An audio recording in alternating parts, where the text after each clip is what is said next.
Thus, pure reason, which at first seemed to promise us nothing less than the extension of our cognition beyond the limits of experience, is found, when thoroughly examined, to contain nothing but regulative principles, the virtue and function of which is to introduce into our cognition a higher degree of unity than the understanding could of itself.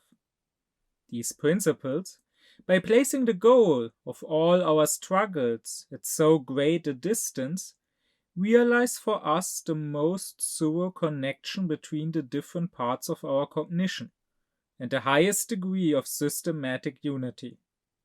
But, on the other hand, if misunderstood and employed as constitutive principles of transcendent cognition, they become the parents of illusions and contradictions, while pretending to introduce us to new regions of knowledge.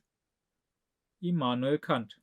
I have spoken at length now for several weeks or even months about Kant's theoretical philosophy and about his critique when it comes to the faculty of cognition, as he lines out in the Critique of Pure Reason. This is going to be a sort of conclusion. So, if there is anything in this lecture that you don't understand, then I recommend first listening to the previous lectures, because if you have listened to them, I think everything I say here should be clear. Kant's question in the Critique of Pure Reason was the question, how are synthetic judgments a priori possible? And his reason for asking that question was the state of metaphysics in his time, or his discontent with the state of metaphysics at that time. Because one needs to understand that the Critique of Pure Reason is not written in a vacuum. Kant didn't just one day set out and decide to criticize reason and to revolutionize philosophy. Rather, the Critique of Pure Reason is a response to 18th century metaphysics, mainly to the metaphysics that were most prominent in that time in Germany. That is the metaphysics of the rationalistic Leibniz-Wolffian school. And in their metaphysics, they had, as fields of metaphysics, rational psychology, rational cosmology, rational theology. And amongst other things, amongst other questions that they discussed and tried to solve, according to Kant, these mainly, or most importantly, dealt with three ideas, which are necessary ideas of our reason, ideas that concern every human being and that every human being who reflects will come up with. And these are the ideas of our soul and its immortality, of free will, and of God. And the metaphysicians of the time believed that they could say something about each of those ideas, that they could prove them, that they could prove the immortality of our soul, that they could prove us being free, that they could prove there being a God. And if that is at all possible, then it can only be possible through synthetic judgments a priori. That much should be clear. Because metaphysics is a science about the supersensual. It is a science which only makes judgments a priori, because it goes beyond experience. and all judgments from experience are judgments a posteriori. So if you can prove these three ideas, you can only prove them a priori. And also, these judgments would have to be synthetic judgments a priori, because all you're doing in an analytic judgment is, well, analyzing a concept. You analyze, you examine what you already know. Kant also calls them explaining judgments, because they just explain to us, they bring more clarity into what we are already thinking. Through analytic judgments, you could analyze what you mean by immortality of the soul, what freedom means, what you have to think when thinking God. But through analytic judgments, you cannot expand your knowledge, so you cannot prove the existence of these things. So therefore, if metaphysics in that sense is to be possible at all, and if the claims of the metaphysicians of those times should hold any weight that they can prove those three ideas, it can only be through synthetic judgments a priori. And that is exactly why Kant asked the question, how are such synthetic judgments a priori possible? And the dialectic part of the critique of pure reason, about which I now talked in the previous 4 lectures, the dialectic part constitutes, in a way, the very core of that critique and the very core of Kant's project and the reason why he wrote that critique. Maybe today, when we today read that book, it's maybe not so clear. It can seem to us now to be a sort of appendix and not the most important part of the work. Maybe nowadays we are more interested in what Kant has to say about time and space as forms of viewing, or what he has to say about the 12 categories as the necessary categories, the necessary concepts through which all our thinking is happening. But you have to realize that for Kant, these things are more preliminary. They, as important as they are, as revolutionary as they are, as much influence as they had on philosophers coming after Kant, still they serve a certain purpose in the critique of pure reason. They lay the groundworks to find out how synthetic judgments a priori are possible and where their limits are. But then they get applied in the part on the dialectic. The dialectic is the part where Kant deals with the metaphysics of his time and with its 3 fields of rational psychology, cosmology, and theology. And for sure, some of the questions he deals with there, they might be quite scholarly. They might not be the questions that are hotly debated nowadays, like when he discusses whether the world is made up of small indivisible parts of monads, or whether the world can infinitely be divided. But it is important to understand the context and to understand the goal of a text. And there is one issue that often occurs when reading older texts, not just, by the way, when it comes to philosophy, also when it comes to other texts. It is, for example, a big issue when it comes to religious texts like the Bible or the Quran. Texts are not written in a vacuum.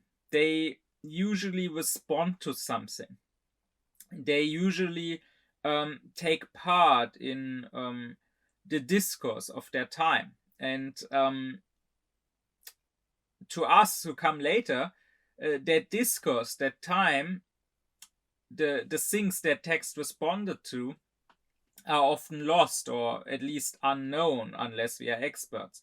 And that can sort of distort a text. That can lead to us reading a text differently from how it was intended and how its first readers would have read it.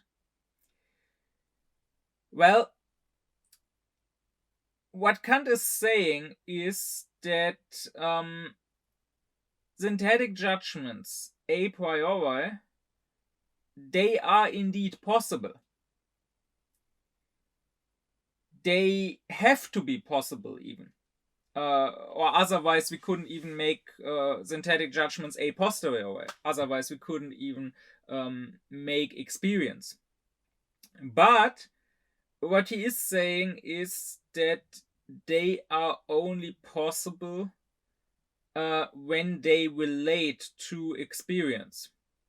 So synthetic judgments a priori, they are possible because we have these categories, these 12 categories that Kant gives us in his table of categories. So we have certain pure intellectual concepts that we don't get out of experience. And that means with them we can judge a priori. We can combine them, connect them, synthesize them, that is the synthesis, without needing experience to do so. But the thing is, the judgments that we come up with that way, they could be completely empty judgments.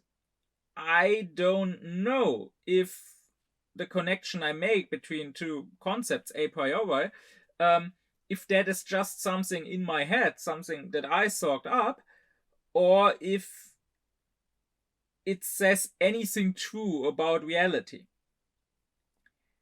I only know that when I make a synthetic judgment, so when I make such a connection between concepts in time and space as my forms of viewing. And that is exactly what Kant does in his transcendental philosophy. Transcendental meaning stepping over the bounds of experience, so making judgments a priori, making judgments that don't come out of experience, but still they are judgments about experience, about the conditions of the possibility of even making experience. So they are judgments about sort of the basic framework, the basic, most general laws of nature in which all our experience has to happen.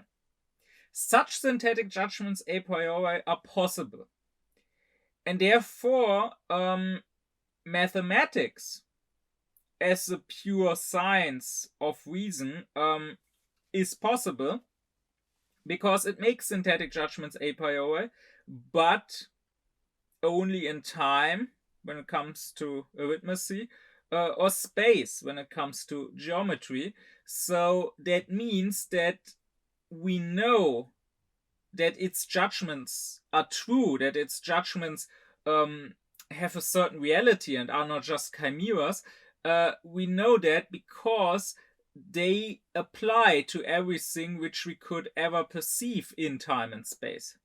They don't go beyond time and space.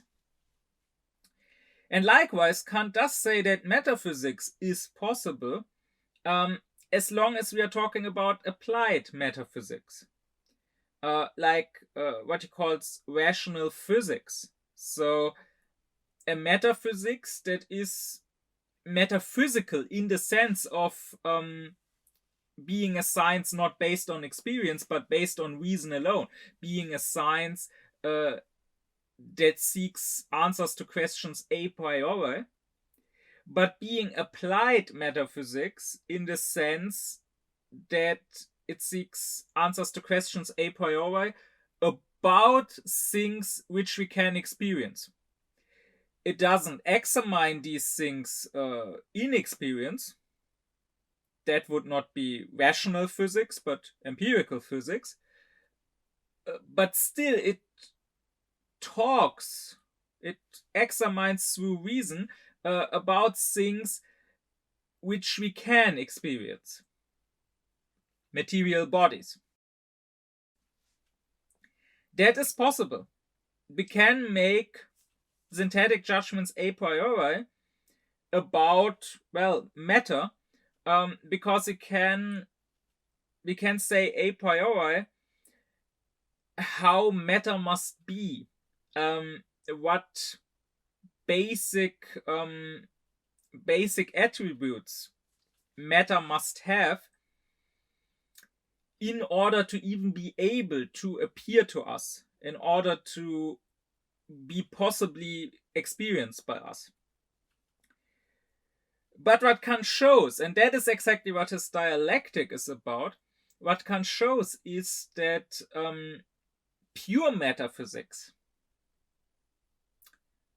so which is not just metaphysical as in being a science based on reason and not on experience, but rather which also deals only with metaphysical objects, with objects that are not given to us by experience, but only by our reason coming up with these ideas, like God.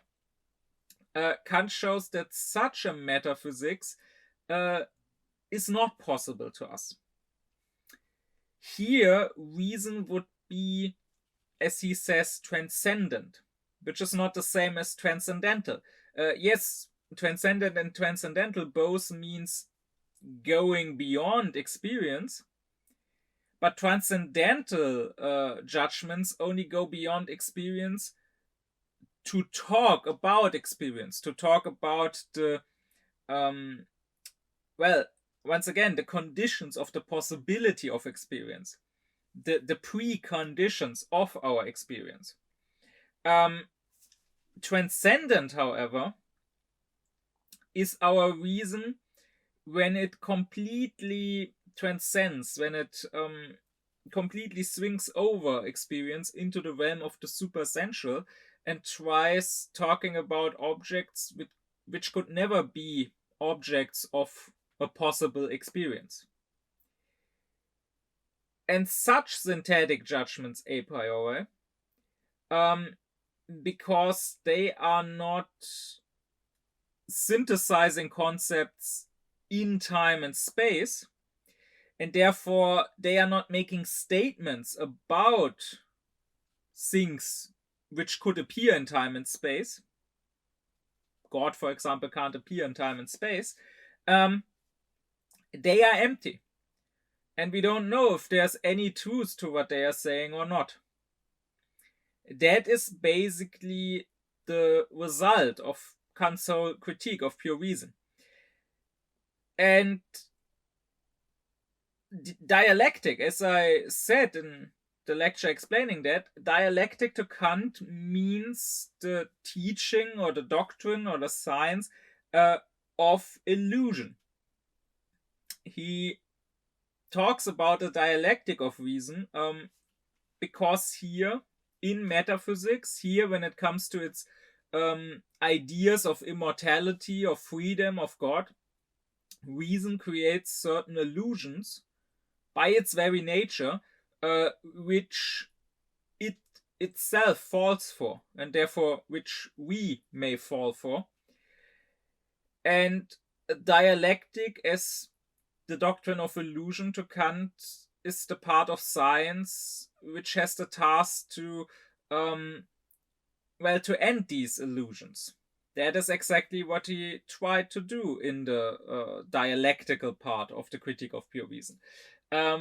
Critically examining the arguments that reason comes up with, the arguments that metaphysicians before him had come up with, and finding, according to his critical method, which I talked about in its own lecture, finding what is the source from which an illusion springs, and thereby ending that illusion, and thereby closing off that source so that no new errors can spring from it.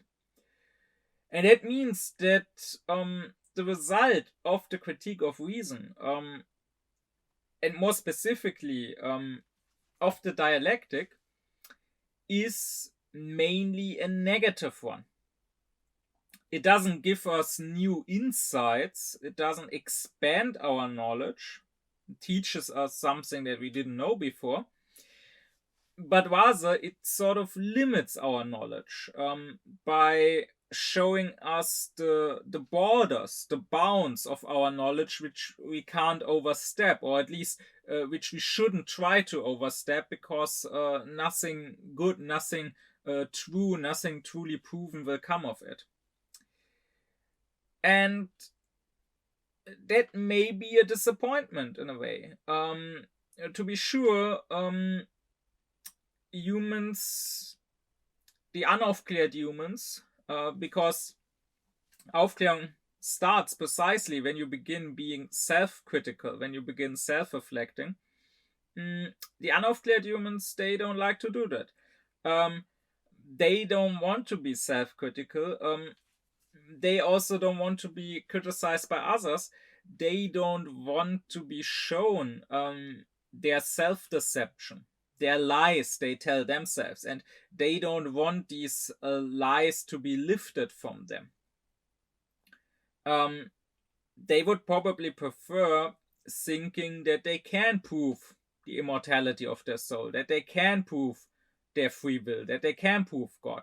But Kant is showing, no, you can't. And that's important. He's not just showing, your proof that you attempted so far is not a good one, it doesn't work, because that would still leave room for other attempts, for trying to do it again and to come up with a better proof. That would just be what skepticism does. But criticism goes deeper. Criticism shows, no, you absolutely can't try a new attempt. Or, I mean, you always can, but it would be irrational to do so, and we know a priori that your new attempt will fail too, because it can be shown that these questions can't be answered at all. But the fact that the result of the critique is a negative one, not a positive one, that it tells us not about new knowledge, but about what we can't know,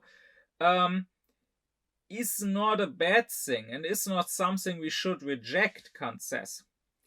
To do so, he says at some point, would be like calling the police a bad thing, because the police doesn't serve a positive function. It doesn't positively make your life better. Rather, it serves a negative function in preventing crime, in preventing injustice. Sure, the police doesn't give you new property, it doesn't make you richer, but it makes sure that the property you do have is not stolen from you. It makes sure that you are not becoming poorer that way.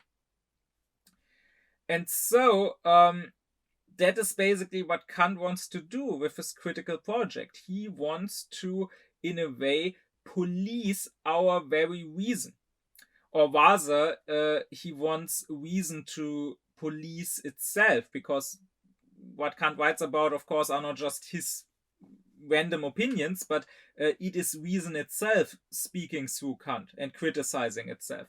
And of course, Kant also doesn't want the state to enforce the results of the critique of pure reason and to restrict free speech in that manner, but rather he would like for people, for metaphysicians, for his colleagues, to read the critique, to understand the critique of pure reason, to think it through, and to then police themselves, to really understand that they can't do a positive metaphysics, and therefore stop trying to do it. And to Kant, this does not mean that metaphysics, or even just pure metaphysics, because once again, applied metaphysics, like rational physics, that's another matter, and I will talk about that in future lectures, about what Kant has to say about that. But even pure metaphysics He's not saying that it should be scrapped completely, that it should not be done anymore. It should keep being done, but it should be done in a different way. It should not be done with the expectation that it can be what Kant calls a doctrine, a positive science expanding our knowledge, but rather it should be done as a discipline, as a negative science, correcting and preventing errors. Because that, Kant says, is what metaphysics can do, and what he did in his dialectic. It can prevent certain metaphysical errors precisely by showing when someone, thinks and reasons about a metaphysical question and claims to have found a new truth, claims to have come up with a new proof, by precisely showing that this is not possible, that his transcendent reasoning is completely empty. And this goes always, not just one way. So, yes, Kant does show that you cannot prove the immortality of the soul. You cannot prove free will. You cannot prove God. But he also shows that you cannot prove the opposite. And that is important to him. He says that the critique completely defeats materialism, fatalism, and naturalism. So that's what he would call the positions that there is. So materialism says that there's only matter, there is no spirit, therefore there is no spiritual immortal soul. Fatalism, coming from fate, would claim that there is no free will, everything is fated, everything that we do is predetermined. And naturalism would claim that there's no God, there's only nature. It is quite important to Kant that all three of these positions are forever defeated by the critique of pure reason. They are not defeated by him proving the opposite, by him proving that there is a spiritual soul, that there is free will, that there is a God, but rather they are defeated by him proving that they can't prove their claims. Just like the opposing claims cannot be proven, but rather we can't have knowledge one way or the other in this matter. And that, once again, this disciplining, this negative task of always criticizing and limiting our knowledge and our attempts at knowledge, that is what is left for pure metaphysics. And therefore, as Kant likes to say, it cannot be the fundament of religion. Like it cannot prove God or the immortality of the soul, but it can at least still be the defense of religion by showing that the attacks on it are as unfounded as the attempted proofs of it. And that is exactly what this one famous quote of Kant means, that he's saying, I first had to get rid of knowledge to get room for belief. Because as long as you think you can have knowledge about, for example, God, one way or the other, as long as you think you can either prove or disprove God, then there is no place for belief. Why would you believe if you can know? But now, with the knowledge out of the way, with Kant having shown that knowledge is impossible, there is a place for belief. And just to be clear here, by belief, Kant doesn't mean what nowadays most people will think when hearing the word belief. He's not saying that, you can just, you as a private individual, you with your subjectivity, you can now just believe in whatever you like. Sure, you cannot prove God, but you can believe in him. Just like you can believe in Santa Claus or in the Tooth Fairy if you so choose. No. Such a belief would still need a fundament, Kant says, if it is to be reasonable belief. Sure, you can believe in God for irrational reasons, but that is not what Kant supports. No, you would still need a rational reason to believe, which of course wouldn't be a proof for God, but would still be a very good reason to, without a proof, believe in him. And such a reason, Kant believes, is supplied by morality. I will get into Kant's moral philosophy eventually and his philosophy of religion, and then I will explain that further. But the point is, if you are given a rational reason to believe from elsewhere, that is, from morality, you now can believe. You are now allowed to believe, and no one can really attack or shake or disprove your belief. And if someone tries, then metaphysics can shield you from that, or you yourself, by doing metaphysics, can shield you from that. If there was still the belief that knowledge about, for example, God was possible, then the belief in God, the faith, would always be unsure, because there could always remain the possibility that eventually someone will disprove it. Someone will find true knowledge that God doesn't exist. But since Kant has put the knowledge away, he has created a space for belief. He has now created a space where, given a rational reason, you may believe in God, and metaphysics can not itself ground that belief, but can at least defend that belief from attacks by showing that all attacks on it, all attempted disproofs, are erroneous. They are as wrong as all attempted proofs are wrong. And also, the whole big chapter on the dialectic is also important because it provides another sort of proof for Kant's transcendental idealism. Kant compares what he's doing with a chemical experiment. And he says the chemist can first do an analysis and see what a substance is made of, and separate a substance into its parts. And then after, the chemist can do a synthesis, combining these parts and thereby arriving at the original substance again. And that, if that works, proves that the previous analysis was correct, right?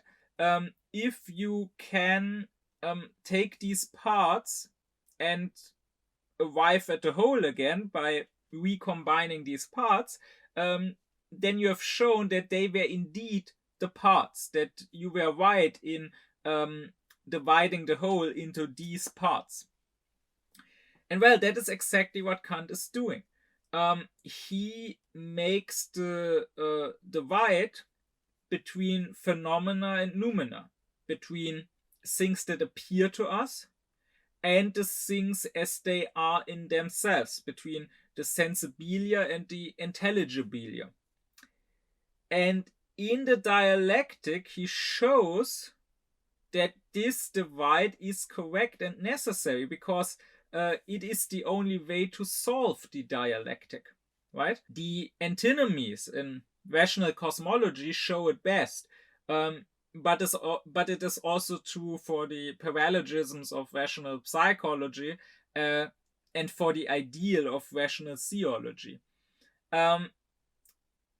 They all So these illusions that reason creates for itself, they all can only be solved by transcendental idealism.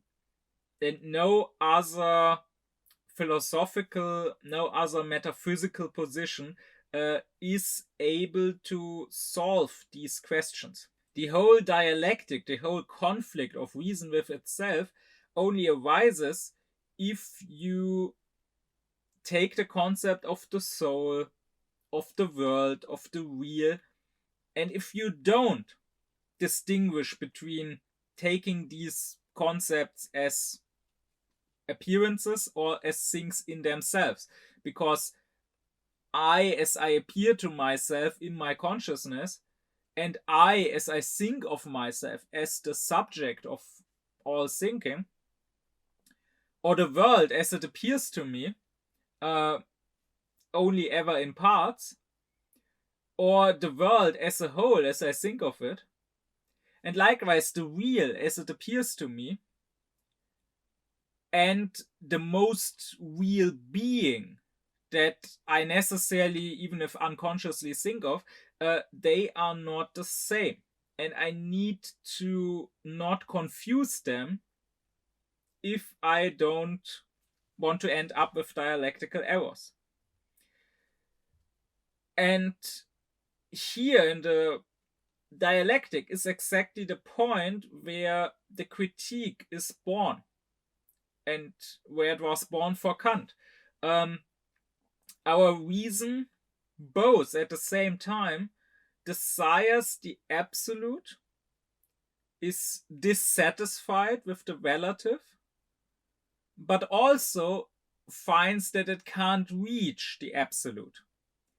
And this conflict, this contradiction, is what can lead reason to eventually stop and question itself, to turn away from the objects toward itself, the subject. Since it asks for the objective limits of things, again, the absolute, the unconditional, that which is the limit because everything stems from it, but it itself does not stem from something else. It used to ask about the objective limits, but since it can't answer its own questions here, it turns towards itself and starts asking about its own subjective limits. No longer doing dogmatic philosophy, trying to find out what are the limits of the things, where does the world end, where does the chain of being end, where's the first being, where does thinking end, where's the thinking subject, which is not an attribute of something else, but just the subject of all the stuff happening in the consciousness. Reason is no longer asking for these absolutes, for these objective limits, but rather it is asking, where does my subjective limit lie? Or where is the end of my understanding? That is exactly the question of the critique of pure reason that Kant here has answered. He has answered it by showing that the categories of our intellect are the conditions of the possibility of all our experience, but as such, they can also only be applied to experience, or to at least possible experience, and we cannot use them to go beyond experience. But with that being the result of the whole critique of pure reason, you could still ask, but is that everything there is to reason? So reason is dialectical. Reason creates illusions for itself, and the ideas of reason. And I explained in my lecture on reason how reason is the faculty of ideas. The ideas of reason, they are empty concepts for us. They are things whose reality we can't prove. Is that really everything? is our most noble and most high faculty? In the end, nothing. No, that's not what Kant is saying. But here he makes a turn towards the practical. To him, reason mainly has a function and reality in practical philosophy. And when it comes to the ideas of reason, he says that they are important. He even goes so far as to say that that is what is divine about us, about our soul, that we are able of having and expressing ideas and not just mere concepts of the intellect. But it is important to understand what function these ideas serve or should serve. They are not, as concepts of reason and not of the intellect, they are not concepts that teach us about the reality of things and through which we can learn about the reality of things. If we try to take them as such, they become chimeras and our reasoning becomes dialectical. But rather, they are concepts that sort of guide our thinking and our actions, or should guide them. They point us towards a certain direction. That is the function that reason should serve for us. This is also basically Kant's criticism of Plato's teaching of the ideas. He was right, Kant says, in one way, and again, that is Kant staying true to his sympathetic method and assuming that there's never complete error, but always at least partial truth. Plato was right in with his doctrine of the ideas, pointing out to us that we mustn't seek the absolute in experience, that the sensual world is not complete for us and we can't find a completion in that sensual world itself. That was what was right about Plato. But Plato's doctrine of the ideas to Kant becomes enthusiastic and dreamlike when Plato teaches that we can indeed go beyond the essential world and find the absolute beyond the essential world, and that these ideas teach us or let us understand the nature of things. The ideas serve two important functions to Kant. For one, they let us judge. They serve as a sort of measurement. Reason, as I previously explained, reason always desires totality, desires the absolute. And sure, such a totality cannot be found in experience, but it still can be helpful in understanding experience. It still can be helpful in measuring experience by it. That is what natural scientists do. Like, for example, the chemist may talk about what is water. What attributes does water have? He may say that water has a pH of 0. Now, actually, if you go by experience, you might be hard-pressed in finding pure water in the world. If you look into the ocean or into some pond, you will usually find water being mixed with other substances. And that will distort some of its attributes. That will, for example, mean that the pH probably isn't exactly 0, but slightly above it or slightly below it. But still, it can be quite useful for chemistry to abstract from all these other substances that water might be mixed with and to ask, even if we don't find pure water in experience, what is pure water? What are the attributes of water as such? Or likewise, the physicist may talk about a ball rolling down a slope. That too is something that, in that purity, you probably won't find in nature. You probably won't find a perfect ball. Any actual ball you have will probably be uneven slightly at some point. It will probably have slight bumps, even if they are so small that you can't feel them under the touch or that you can't see them with your eyes. There still might be slight bumps in the ball or in the slope that it is rolling down on. And of course, there's also not just a ball and a slope in reality. And there's the air which the ball needs to pass and needs to push aside, and which is gonna slow the ball down a little bit.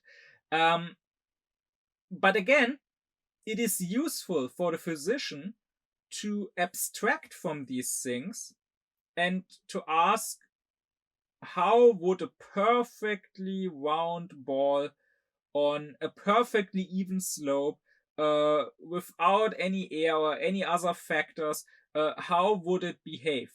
How fast would it roll down?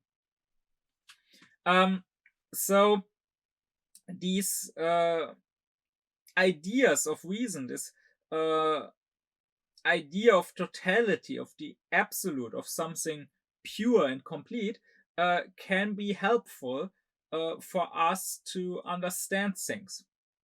They just become dangerous and chimerical if we take them to describe a reality. Like, for example, when you talk about, as the Nazis did, about the white or Germanic or Nordic or Aryan race, or the Jewish or Semitic race. Because, of course, there is no such thing. Just like there is no perfect ball. But anyways, those are theoretical and scientific examples. But to Kant, the ideas of reason serve the function of being a measurement by which we measure reality, mostly when it comes to the practical, when it comes to morality. So, for example, let's take the idea of justice. You won't find perfect justice anywhere in the world.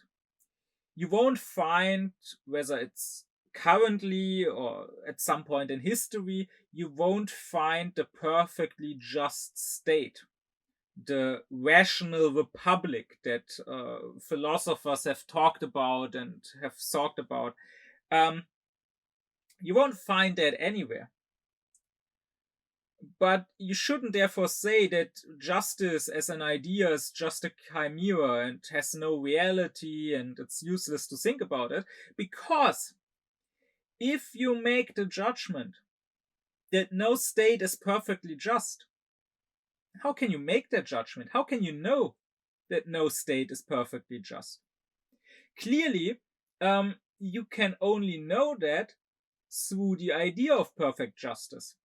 This idea is the condition of the possibility of talking about injustice. I always need a measurement that I apply to something in order to say that it falls short. Like, only if I have a measurement that is 2 meters long, can I measure myself and can find that I'm not 2 meters, that I'm below 2 meters. And likewise, only if I have the idea of justice, can I hold it against an actual state and find that it falls short of that idea, that it is to a larger or to a smaller degree unjust. And if someone doesn't have that idea, then they can't criticize. Like, take animals who don't have reason and who therefore don't have ideas. Of course, when they are mistreated, they might feel pain and won't enjoy it. And if given the chance, maybe they will, in the moment, try to fight back, to bite you or kick you, or they will try to run in a moment. But they have no idea of having rights that are broken by that mistreatment. They have no idea of justice, and therefore they don't understand that what is happening to them is unjust. And that's also exactly the reason why indeed it isn't unjust. You can't be unjust to something which doesn't understand justice. That is not to say, by the way, that we can just do to animals whatever we want. I will talk about this when I get to Kant's moral philosophy, to what he says about how to treat animals. But still, the thing is, if you look at the way animals are kept in great masses, how they are locked away, never seeing sunlight, a day, being slaughtered in mass. If that was done to human, it would be a terrible crime, of course. It would be a great injustice. And humans in that situation could understand that what is happening to them is unjust. But animals can't, and that is exactly why animals will never really try to improve their position. That's exactly why animals will never start a revolution, because for that you would need to have an idea of a better state, even if you never actually experienced that better state yet. Like Martin Luther King, his famous dream speech. You could basically translate dream with idea here. He was talking about a dream which he had never found realized. He hadn't experienced it in the world, but he could think of it. He could, in his language, dream it. And thereby he could measure the reality that he did experience and realize, well, this is not as it should be. This is not just. I want something more. I want something better. And even if Kant says, I ever found something perfect in the world, I ever met a sort of totality, then I couldn't tell from experience. Because experience as such can never give me the concept of a maximum, of something complete, of something which can't possibly be increased anymore.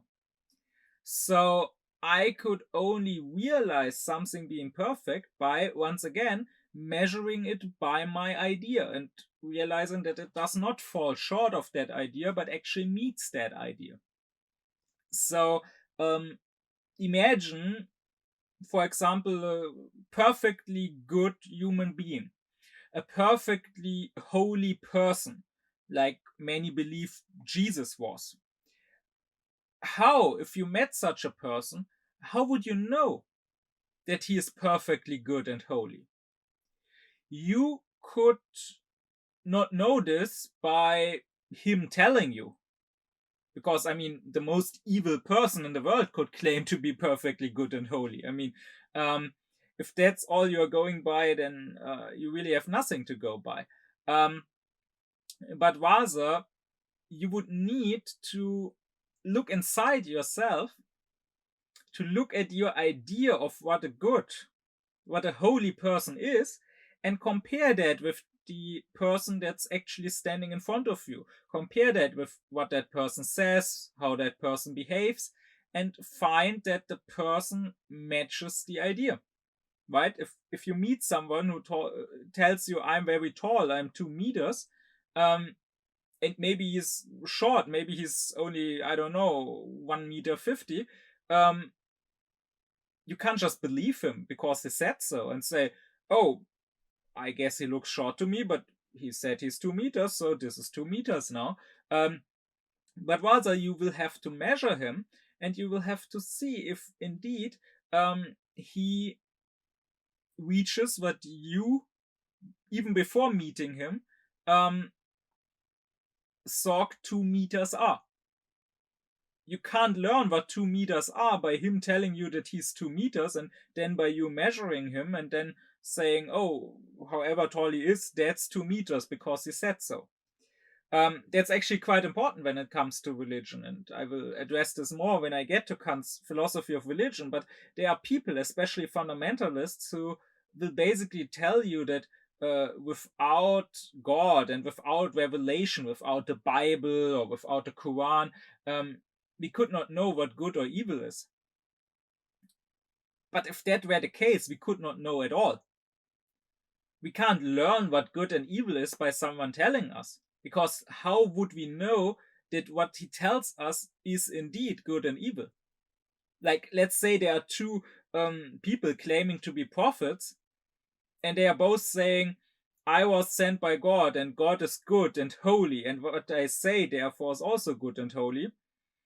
And then one of them told you God's message for you is love thy neighbor, and the other told you God's message for you is kill all the infidels and sacrifice your own child on an altar to God. How would you know which of them is really good or evil? You couldn't know from what they tell you, because both are saying my words are good and holy. Rather, you know beforehand what is good and holy. You know exactly that loving your neighbor is good and that killing people is evil. And that's exactly why you can say that the first of them is giving you a good message and the other is giving you an evil message. And that, by the way, is actually what Jesus also says in the Bible, right? He says that if you want to do the will of he who has sent him, that is of God, then and only then, so if you want to do good, you will find that he, Jesus, is not talking of himself, but is indeed saying something divine, is indeed giving you a divine message. So even here, you need to have these ideas of what is divine, what is holy, what is good. You need to already have them inside of yourself. Maybe only vaguely, maybe only unconsciously. And maybe this holy figure or this prophet, by being an exemplar in which this idea is realized, helps you becoming conscious of this idea of yours. Maybe he brings you clarity, because before you never thought about that idea, and only now that he tells you love thy neighbor, do you start reflecting on what is good, holding these words against your own previously unconscious idea of what is good and finding them to match. But still, you need to have had that idea before, or else you could not make a judgment at all. The amazing thing about us, again, as Kant says, the divine thing about our soul, is that, as he says, even if you lived in a world of devils, even if you grew up in that world of devils and from experience knew nothing but evil, you could still potentially, that's not saying everyone would growing up in that situation, but you could still think of virtue. You could still come up with the idea of goodness and holiness and how the world ought to be, even when the world you know isn't. And that leads me to the second role of the ideas, because the ideas to Kant don't just serve as measurements to measure the world that is by, but rather they also have the function of bringing forth a new world. The concepts of the intellect are archetypes, as Kant says, but the concepts of reason, that is the ideas, they are archetypes. That means the archetypes, the concepts of the intellect, they are just representations of what is there, especially the empirical ones, like dog, for example. They, as Kant says, don't make things possible. They only make understanding things possible. So a dog is possible without our concept of the dog, or the ocean, or a tree is possible without our concept of the tree. It could exist before humans knew what it is. And that concept doesn't bring it into existence. That concept only lets us understand what it is. It's sort of a thought that is a copy, that is mirroring reality, and thereby allowing us to understand reality, but it is not creating reality. But not so the ideas. They are archetypes. So they, as Kant says, are concepts that don't just make understanding something that is already there possible, but rather they are concepts that make the very thing of which they are a concept possible. Only if you have the idea of justice or the idea of goodness, which is not a thing that already exists in the world and that you just understand by your concept, but which is a thing that is completely in your head for now. But if you have that idea, you can now say, I want to realize this idea of mine. I want to make this world more just. I want to bring this thing of which I'm thinking here, this justice, into existence. Once again, think of Martin Luther King. He hadn't experienced his dream yet. He hadn't experienced a world of equality, where his children were judged not by their skin color, but rather by the content of their character. But he had this idea, and that is exactly what led him to fight for a world in which this idea becomes real. And here I want to stress that what I said about the dialectic and about these three ideas that metaphysics deals with, of the immortality of the soul, of freedom, of God, what I said about them so far, that is that their reality cannot be proven, that is only true, Kant says, for speculative, for theoretical philosophy. Here I cannot prove whether my idea of God is an idea that has reality or whether it's just a chimera. But that does not mean that they can't have a practical reality. That is a completely different question. That is not at all affected by this. And by practical reality, I will talk more about this when I get to Kant's Practical to his Moral Philosophy. But by that practical reality, what Kant means is that no matter whether God and the immortality of the soul and freedom can be proven or not, that doesn't prevent you from acting as if they were real. You can act as if there was a holy God that wanted you to do good and that would eventually judge you, whether you know that there is such a God or not. And that is the function that the ideas serve for Kant. And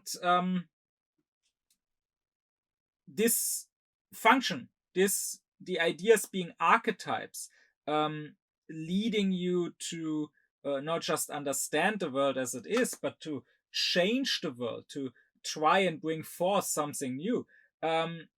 This means that you can only bring something new when you have ideas. Otherwise, you can just copy what is already there. And having ideas, or being able to bring forth ideas, that is what genius means to Kant, which is exactly why he says that philosophy is, and philosophy can be taken in the broadest sense here, so including applied philosophy, including natural science, philosophy is a science that needs some sort of genius. I will talk more about what genius is to Kant in a few weeks. But I do want to stress that this role of the ideas, being archetypes, bringing forth something, leading us in our actions, giving us a direction, this is a function they serve primarily in the practical and moral philosophy, but they also serve in the theoretical, in our inquiry into nature. So, for example, Kant says that this idea of God, so of a first cause of everything, it cannot be proven, sure. And even if it was proven, it would not really extend our knowledge of nature, because God is beyond nature. And I mean, since we can't know God's inner nature, we don't know what his will is. So just by saying God caused the world, we don't learn anything new about the world, because we don't learn why did God cause this world and not another? What made him choose this world the way it is? Science is about understanding laws, being able to make predictions. But having this idea of God doesn't let me predict what world would need to be created and what world couldn't be created. So really, in that way, even if we could prove God, it would be useless for natural science. But still, Kant says the natural scientist, even if he is an atheist, will probably be guided by that idea in some way, because he will probably treat the world as if it has one cause.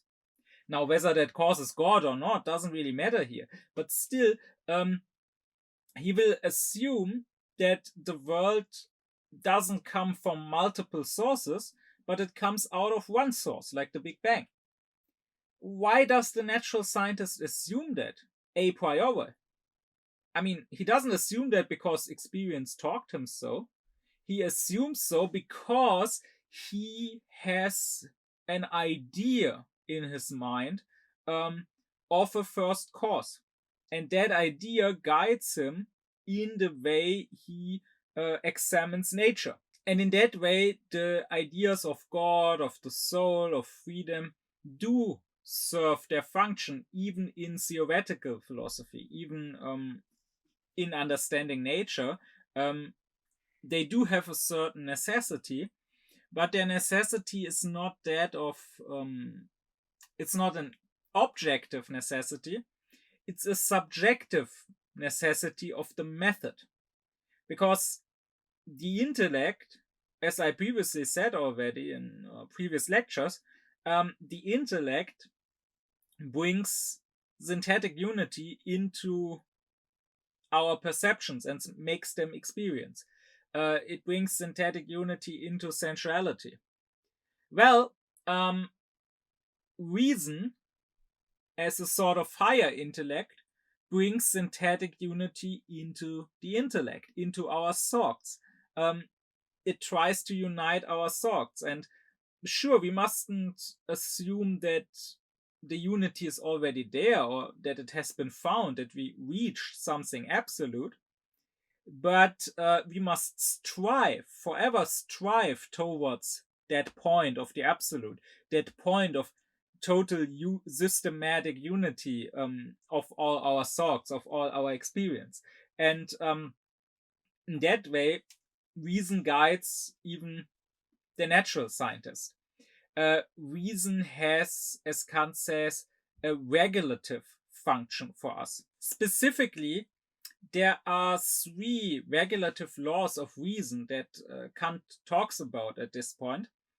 And these laws are the law of homogeneity, the law of specification, and the law of continuity. And I want to explain all of those and give examples for those. So, the law of homogeneity says that, well, as I previously said, reason always wants unity. The reason always desires totality.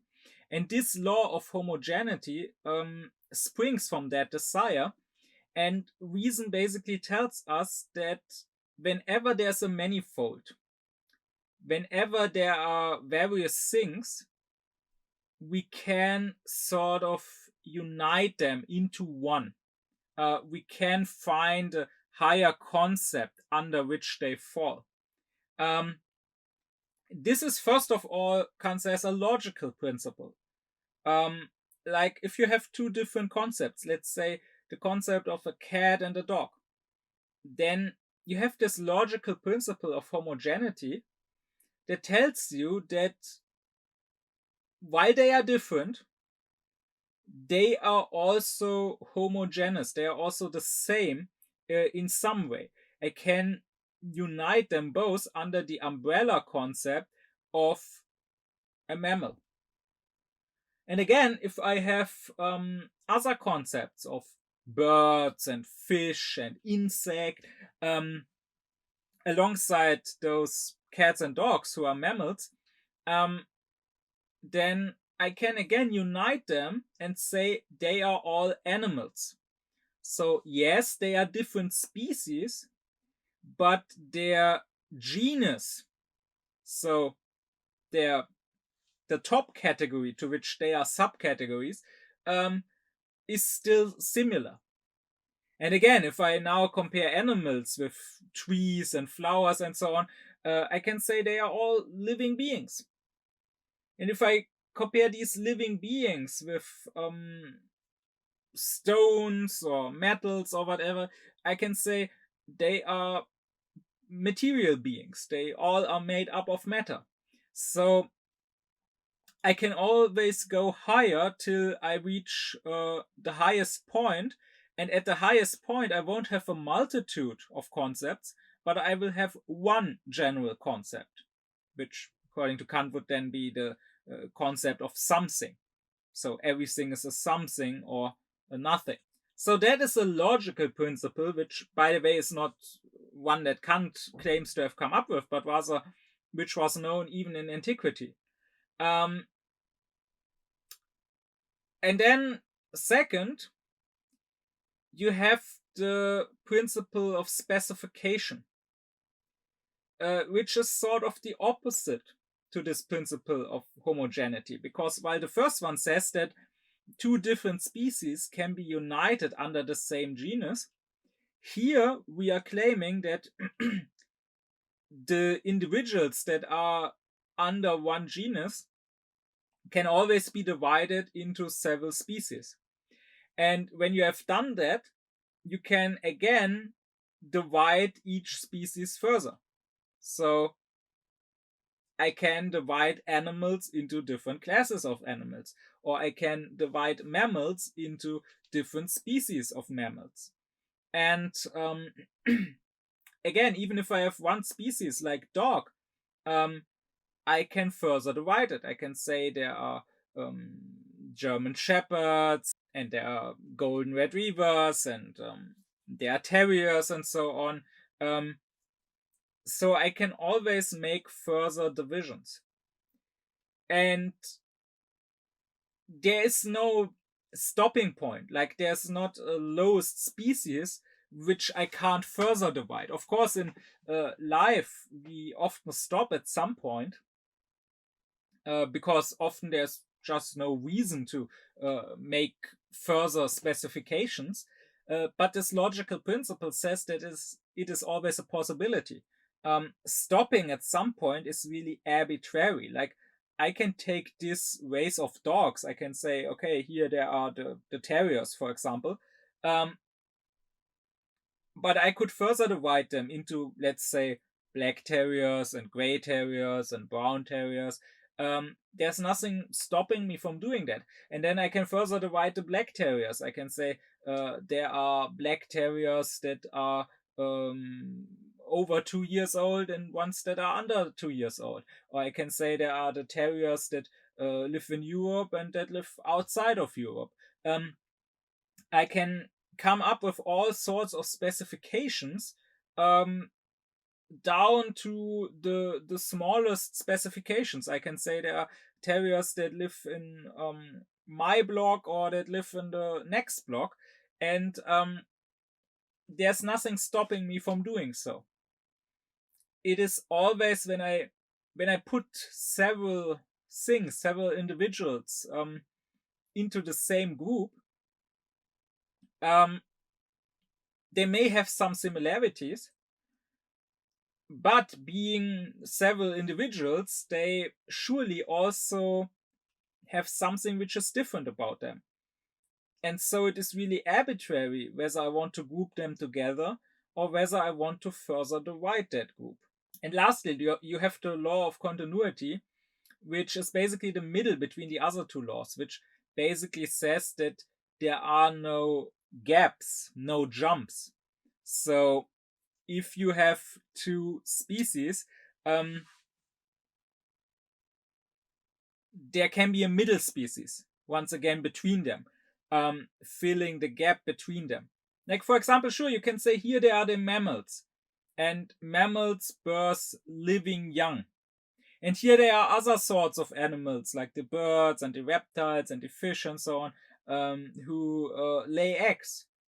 But there is not just a gaping abyss between them, but there need to be some sort of middle forms, our reason tells us. And indeed, we find something like the platypus, which is a mammal which still doesn't birth living young but lays eggs. So these are three principles our reason follows. Now, why exactly these three principles? Kant doesn't really say, but whenever there is such a number, like 3 or 4 in Kant, you should assume, even if he doesn't outright say so, that it can be explained through the table of categories, because I mean that's what the table of categories is about. It is the framework for Kant's whole architectonic, and the architectonic, as I explained in its own lecture, is very important as a method for Kant. Kant always wants to make sure that he doesn't just, well, that he isn't just doing rhapsody, just coming up with whatever happens to be on his mind, because then you would never be sure if what he's saying is complete or if there can be more. But rather, he wants to be architectonic in deducing what he says from the table of categories, since they are the basic concepts according to which all our thinking happens. And here I would say that you can probably explain these three principles quite well from the three categories of quantity, or from the three judgments of quantity. That is, the principle of homogeneity comes from the concept of unity. So everything is one or can be brought under one umbrella. The principle of specification fits with multiplicity or plurality. So saying there's not just one, there are multiple species. And then Kant himself says that the third, the principle of continuity, comes from a combination of the first two principles, and the same as I explained in my lecture on the table of categories as the key to Kant's system, the same can be said of the categories. Here too, under each of the 4 titles, the third category comes out of the first 2 being united in a way. So just like totality, allness is a multiplicity that is at the same time a unity. Just like that, this law of continuity comes from saying that everything is homogeneous and saying that there's infinite specification that is possible, and combining those two and saying that it is this homogeneity, it is this unity which is being specified. So there must be a continuity between the various species. The point to Kant is that these are 3 logical principles of our reason, But they are more than that. They are transcendental principles. They guide our experience. They guide how we look at the world, whether it's consciously or not. So let's start with the first principle. We have this unconscious desire for unity. And whenever we are faced with a multiplicity in the world, we assume that it can somehow be reduced to a certain unity. So when we find various individuals of one species, like various human beings, we don't assume that 8 billion humans, that they all come from completely separate families or races or whatever, but rather we assume that they have common ancestors. And whether you believe that all of them came from Adam and Eve, or that they have been that they have come into being through evolution, as different as those two explanations are, they both have in common that they follow this principle of homogenity, that they say humans must have common ancestors. And the same is true for the world as a whole, right? You probably, whatever else you might believe, you probably assume that this universe doesn't have several causes or several sources.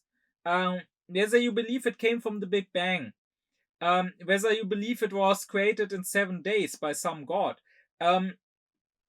you still believe that you can reduce this multiplicity to one unity in the end.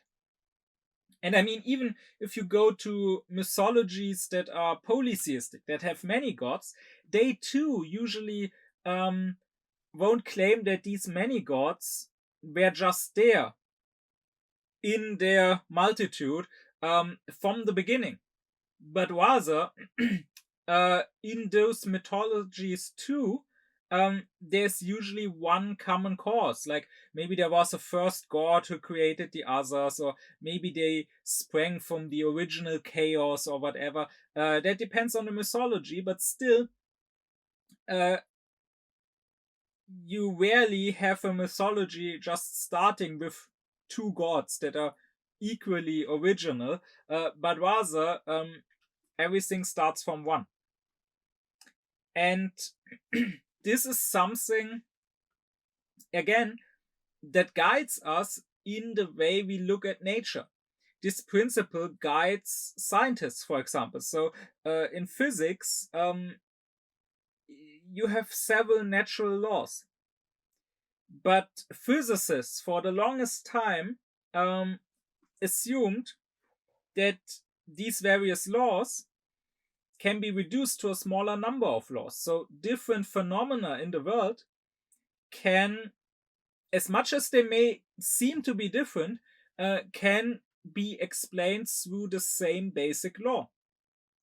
And over time, we narrowed things down more and more. So, for example, we found that something as simple as an apple falling down from a tree, and something seemingly completely different, like the moon moving over the sky, can be explained through the same law of gravity, can be explained through the same pull the Earth has on the apple and on the moon. And we have reached a point in the last century in physics where everything in nature could be reduced to 4 basic natural laws, or 4 basic forces of nature. But still, natural scientists, physicists, were not, and are not even to this day, content with that. And no human being would be. This is because of the nature of our reason. It's almost like an instinct. Even if we can't give the reason why. If someone tells us there are 4 basic forces in the world, that's not satisfying. We almost automatically ask the question, maybe 2 or 3 or all 4 of them can be reduced to one common, more basic, more fundamental force. And we try to find that. And here we can see that this is a transcendental principle. That is, it is a principle that is not empirical. It's not something we learned from experience. How could we? I mean, as long as we haven't found the unity, as long as we haven't found the homogeneity, we don't know that it is there, right? So we don't know this a posteriori. Why would physicists try to reduce those 4 basic forces to 3 or 2 or even 1? As long as they haven't reduced them to that, they don't know that it is possible, right? So this is clearly a transcendental principle. It's one that we have a priori. It's one that is not taken out of experience, but rather that comes before experience and that guides the way we make experience. But, Kant says, the difference to the categories that come from intellect and to the principles of the intellect, which spring from these categories and which I discussed in the lecture on the principles and on the schematism, the difference is that these transcendental principles of reason, they are transcendental principles, but they are not constitutive principles, they are regulative principles. Meaning, they are not conditions of the possibility of experience. They are only, so to say, conditions of the possibility of us making sense of our experience and completing our experience. And that means that we don't know that they are true. We don't know whether there really is only one basic force, only one basic law of nature, or there are several. We don't know if the world has one source or if it has several. It's just that we instinctively want to reach that unity, that oneness. So the difference is, the intellect, Kant says, is constitutive for experience. With its concepts, with its principles. That means they really allow us to make predictions about experience. Our predictions must be true because experience cannot ever possibly contradict the principles of the intellect, Kant says. Because, again, they are conditions of the possibility of experience. If something contradicted them, it could not possibly be part of our experience. So we can say, and we can be sure of that, Kant says, a priori, that, for example, all matter in the world must somehow remain, because all substances must remain. They can change their accidents.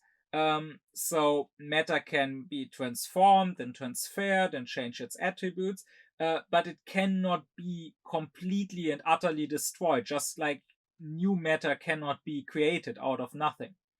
Or we can say a priori that everything that happens, everything that we perceive happening, must have a cause. And we can always seek that cause, even if it isn't immediately obvious what caused it. Those are principles of the intellect. Those are principles that we know must be true because otherwise we couldn't make experience. Something contradicting those principles could never be experienced. Now, that means they are constitutive principles. These 3 principles of reason, on the other hand, they are regulative principles because experience could be possible without them. Like, it is possible to experience the world whether the world has one source or several sources. But even though they don't constitute our very experience, they regulate how we deal with experience, how we make experience, and how we seek to make experience. Like, for example, take such a principle as that which is known as Occam's razor.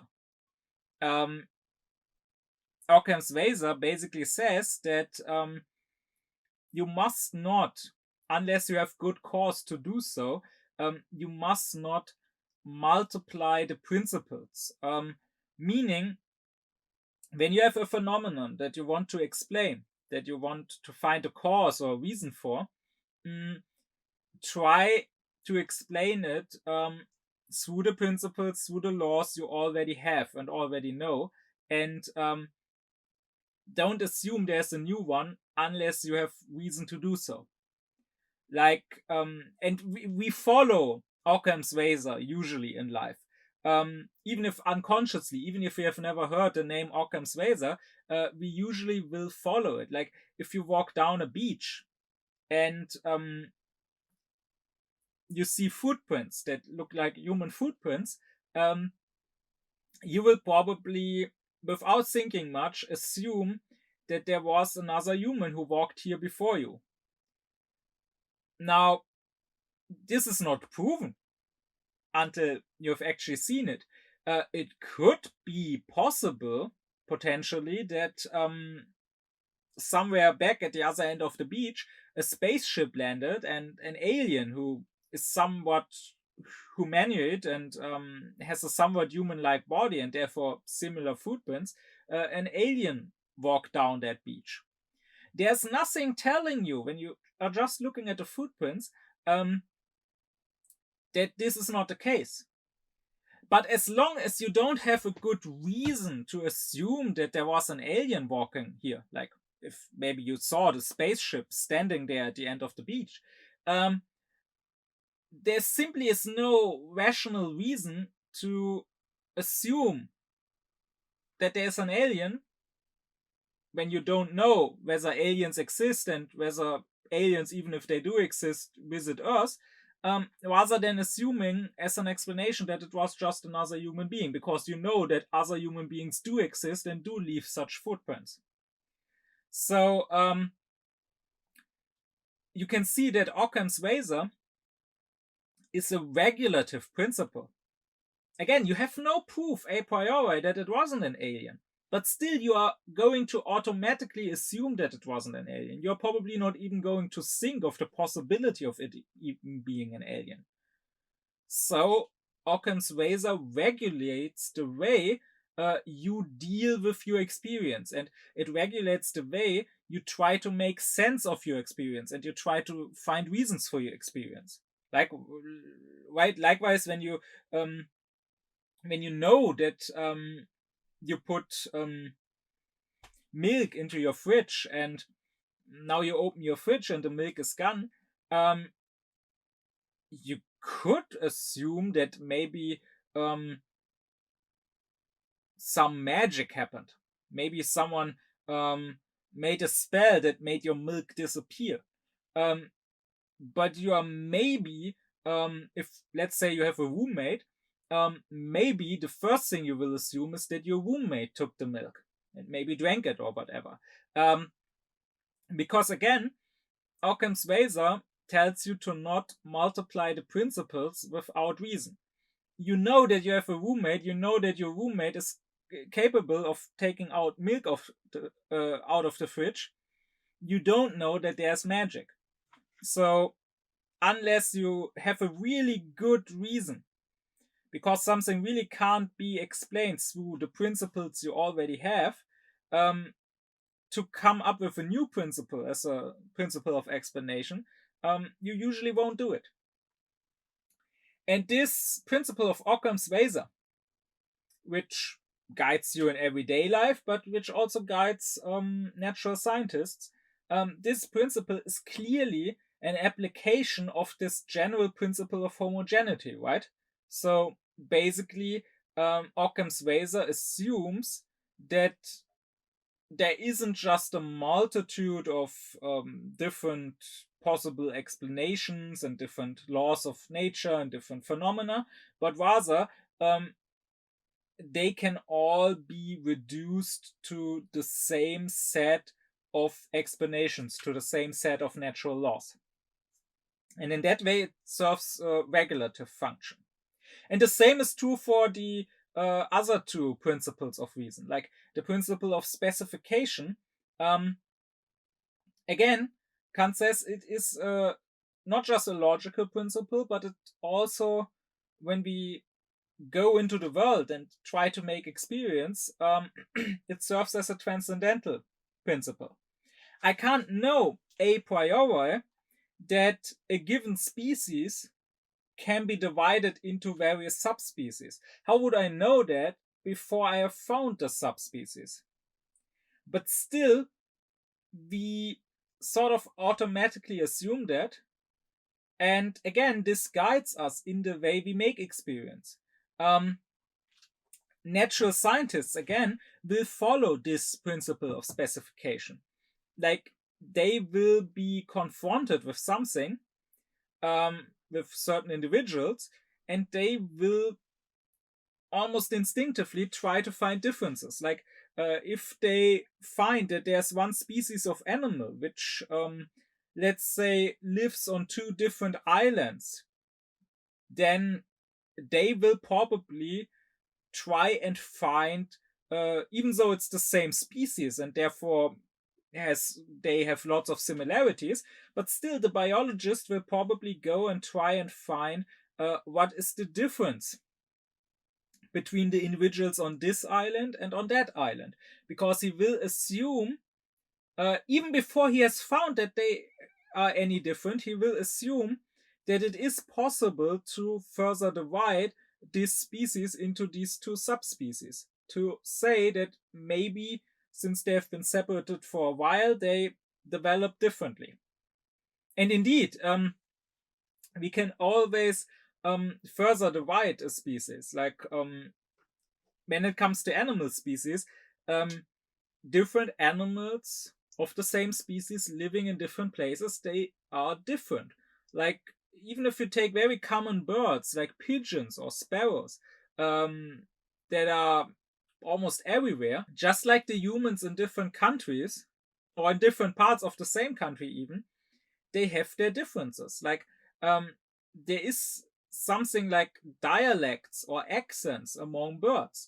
An ornithologist who studied a certain kind of bird all his life can probably tell you that the birds in this city and the same species of bird in another city, they have a slightly different way of singing their song. So I can further specify, they are the same species of bird, sure, so they have lots in common, but I can further specify them. And I can probably narrow it down even more. Even within that one city, I can say that this family of birds, so the children of this one couple of birds, they share certain similarities amongst themselves, while the children of this other couple of birds, they are different in a slight way, and again, among themselves share certain similarities. And the same, lastly, is true for the law of continuity. Natural scientists are, once again, always going to assume that there is a continuity, even before having found it. Like, if they found a new species of animal, whether a living one or maybe as a fossil, but let's say they find a new species of animal, and it is very, very different from all the animals we know. Let's say it's not an insect, it's not a fish, it's not a bird, it doesn't belong into any of those classes, then they would probably assume that nature didn't just jump here. Like, evolution didn't suddenly make a jump and produce something that was completely different and only very, very distantly related to everything else. But rather, they are going to assume that there was a continuum, that there was a continuous development. And they are probably going to assume that even if now there is a gap in nature, that is probably only because the species who used to fill out that gap died out. And they are probably going to try and find those missing links, to find at least fossils of those missing links.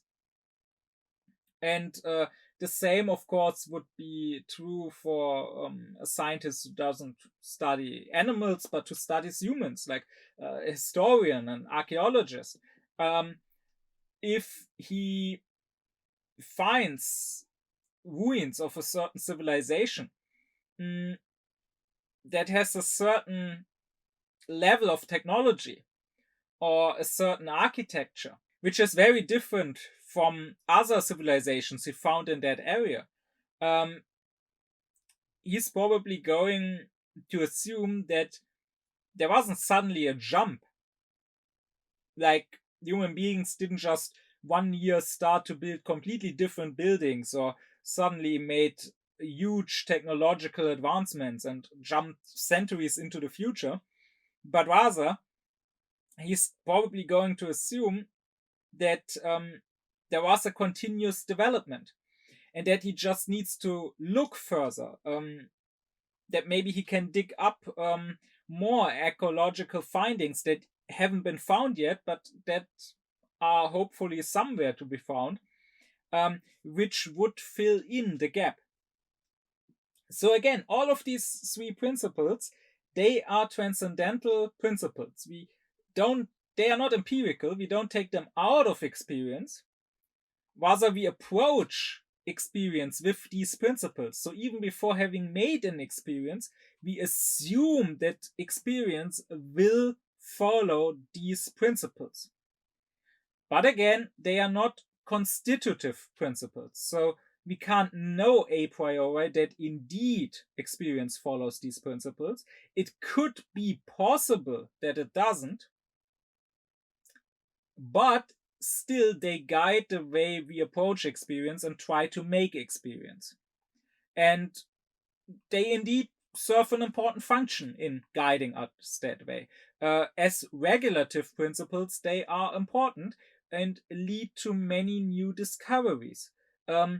If scientists didn't assume that there was continuity, and therefore when there's a gap in nature, there's some link bridging that gap, they would probably never look for that link and probably never find it.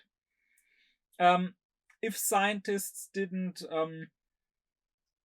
assume that you could always specify something further, their knowledge would probably stay superficial. They would never go deeper and never find certain differences that there are. Like, for example, in medicine, right? In the past, men and women were just assumed to be the same because we are all human, right? And that caused problems for women. It still does, because it's still not, because we are still not completely over that. Like certain new pharmaceuticals that were developed were often only tested on men, and then they didn't have any negative side effects on men, so they were released onto the market, and you could now buy them in the pharmacy and get them prescribed by your physician. But maybe since women's bodies are somewhat different, maybe they do have negative side effects on women, and that wasn't found because the studies were only done with men. Likewise, when it comes to our anatomy, to our bones, like they too are slightly different. And if you need, for example, new hips in your old age, in the past, like my grandma, for example, has this problem. She got basically male hips, which of course don't perfectly fit her body because she doesn't have a male body.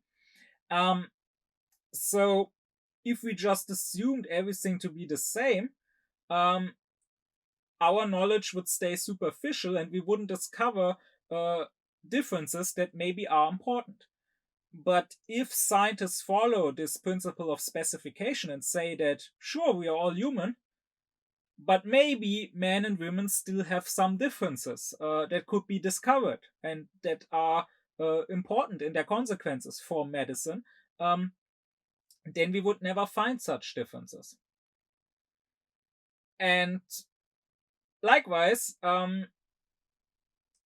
without the law of homogeneity, we would just accept that there's a multitude, that there are many different phenomena, many different laws of nature, and we would never discover the underlying unity under them. What is important, however, is to understand that these three principles, that they really are just regulative principles.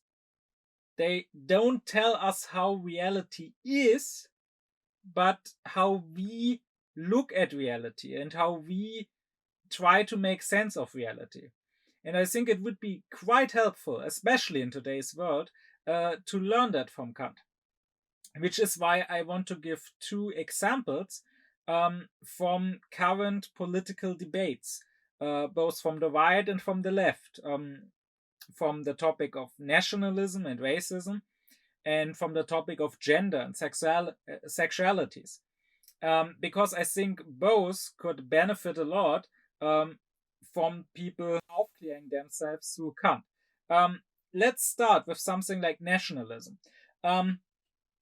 Nationalists will think that a certain nationality, like the Germans or the English or the French or the Italians, as if that was some sort of fact, some objective fact of nature. And of course, if you know a little bit about any such country, about history, about culture, you know it is not. Like, what is a German supposed to be? Like, sure, I can look at Germany as something homogeneous. I can treat it as a unity. I can say there are the Germans living here and they are speaking the German language. But then I can also apply the principle of specification. I can say there are and there have been historically various Germanys. Like Germany, compared to some others, is a relatively young country. It was only united in 1871. And before that, there were various principalities, kingdoms, dukedoms, city-states. And it wasn't necessary for them to unite in that way. Like back then, when that unification happened, Austria didn't unite with the West, even though it also spoke German and was considered German in previous times. That wasn't a historical necessity for Austria and Germany to be separated today. Likewise, for the German-speaking part of Switzerland, they separated from the West even before. In the late Middle Ages, in the Renaissance era, the cities there formed their own sort of federation, which after the 30 Years' War separated from the rest of the empire completely. But that was not a historical necessity. And also those parts that did unite into Germany, not everyone was just the same because they united. Like some were Protestant, some were Catholic, they spoke different dialects. And of course, not everyone was happy with unification. And especially after the lost First World War, there were people, be it in the Rhine region, be it in Bavaria, there were separatists that wanted to get out of the hole again. And it's not without force that the country was united and held together at first. And I mean, even nowadays, separatist movements may currently not be a big thing, but there are some smaller groups in Bavaria or in Saxony who would like to split from the West. And of course, there are still differences. The north is very different from the south of Germany. I feel very much disconnected, being here in Berlin, from a Bavarian. I don't have much in common with Bavarians. Their whole culture, their manner of speaking, their politics is very much different. And of course, likewise, we had the separation of Eastern and Western Germany, which can still very much be felt to this day. Again, in mindsets of the people, in the ways they live, in the politics of the regions. So, sure, we can say there's one Germany, but we can also say there's a difference between Western and Eastern Germany. And then again, we can further differentiate. I can say that there's a difference between people living here in Berlin and let's say people living in Hamburg. And again, within Berlin, I can say there is a stark difference between my district of Neukölln, which is the district where the most immigrants live, which has lots of Turkish and also Arabic and many, many other nationalities, people, to, let's say, a district like Zehlendorf, which is a bit more on the outside of the city, which has many villas, many mansions, which is sometimes called the district where all the dentists live. So a lot of people who are well off live there, who have their own houses there, and there's surely a higher percentage of Germans there. Sure, they are both part of Berlin, but they are still different. So I can further specify here. And even when it comes to my district of Neukölln, there's a stark difference between the northern part of Neukölln, where the immigrants do live, and the more southern parts of Neukölln. And even here in the northern parts of Neukölln, the three main streets here, they all are different in a way. They all have sort of their different culture. Like there's one main street, the Sonnenallee, where there are many Arabs and many Arab shops, and then in another part you have more Turkish people. So and I can go further down. I can say that this street is and the people living here are somewhat different from the next street and the people living there. So I can always get more specific, and I can always find the differences. And that, of course, is true for other countries as well. Like, especially if we look at history. Like nowadays, sure, you look at a map and you just see France, this one country. But if you go back a few centuries, in the Middle Ages, for a long time, the kings, they maybe controlled some parts of the north, like the area around Paris, but they had very little power in the south. And the south of France had sort of its own culture. It was much more Mediterranean, more in a way influenced by the Romans and the Greeks. It had its own sort of language. The Languedoc. It had its own sorts of religious movements in the Middle Ages, like the Cathars, and its own sort of culture, like the medieval troubadour poets. And in some way, you could say that it was in culture and in language maybe more closely connected to the Spanish parts bordering it than to the north of France. And only through various political events, like the crusade against the Albigans, against the Cathars,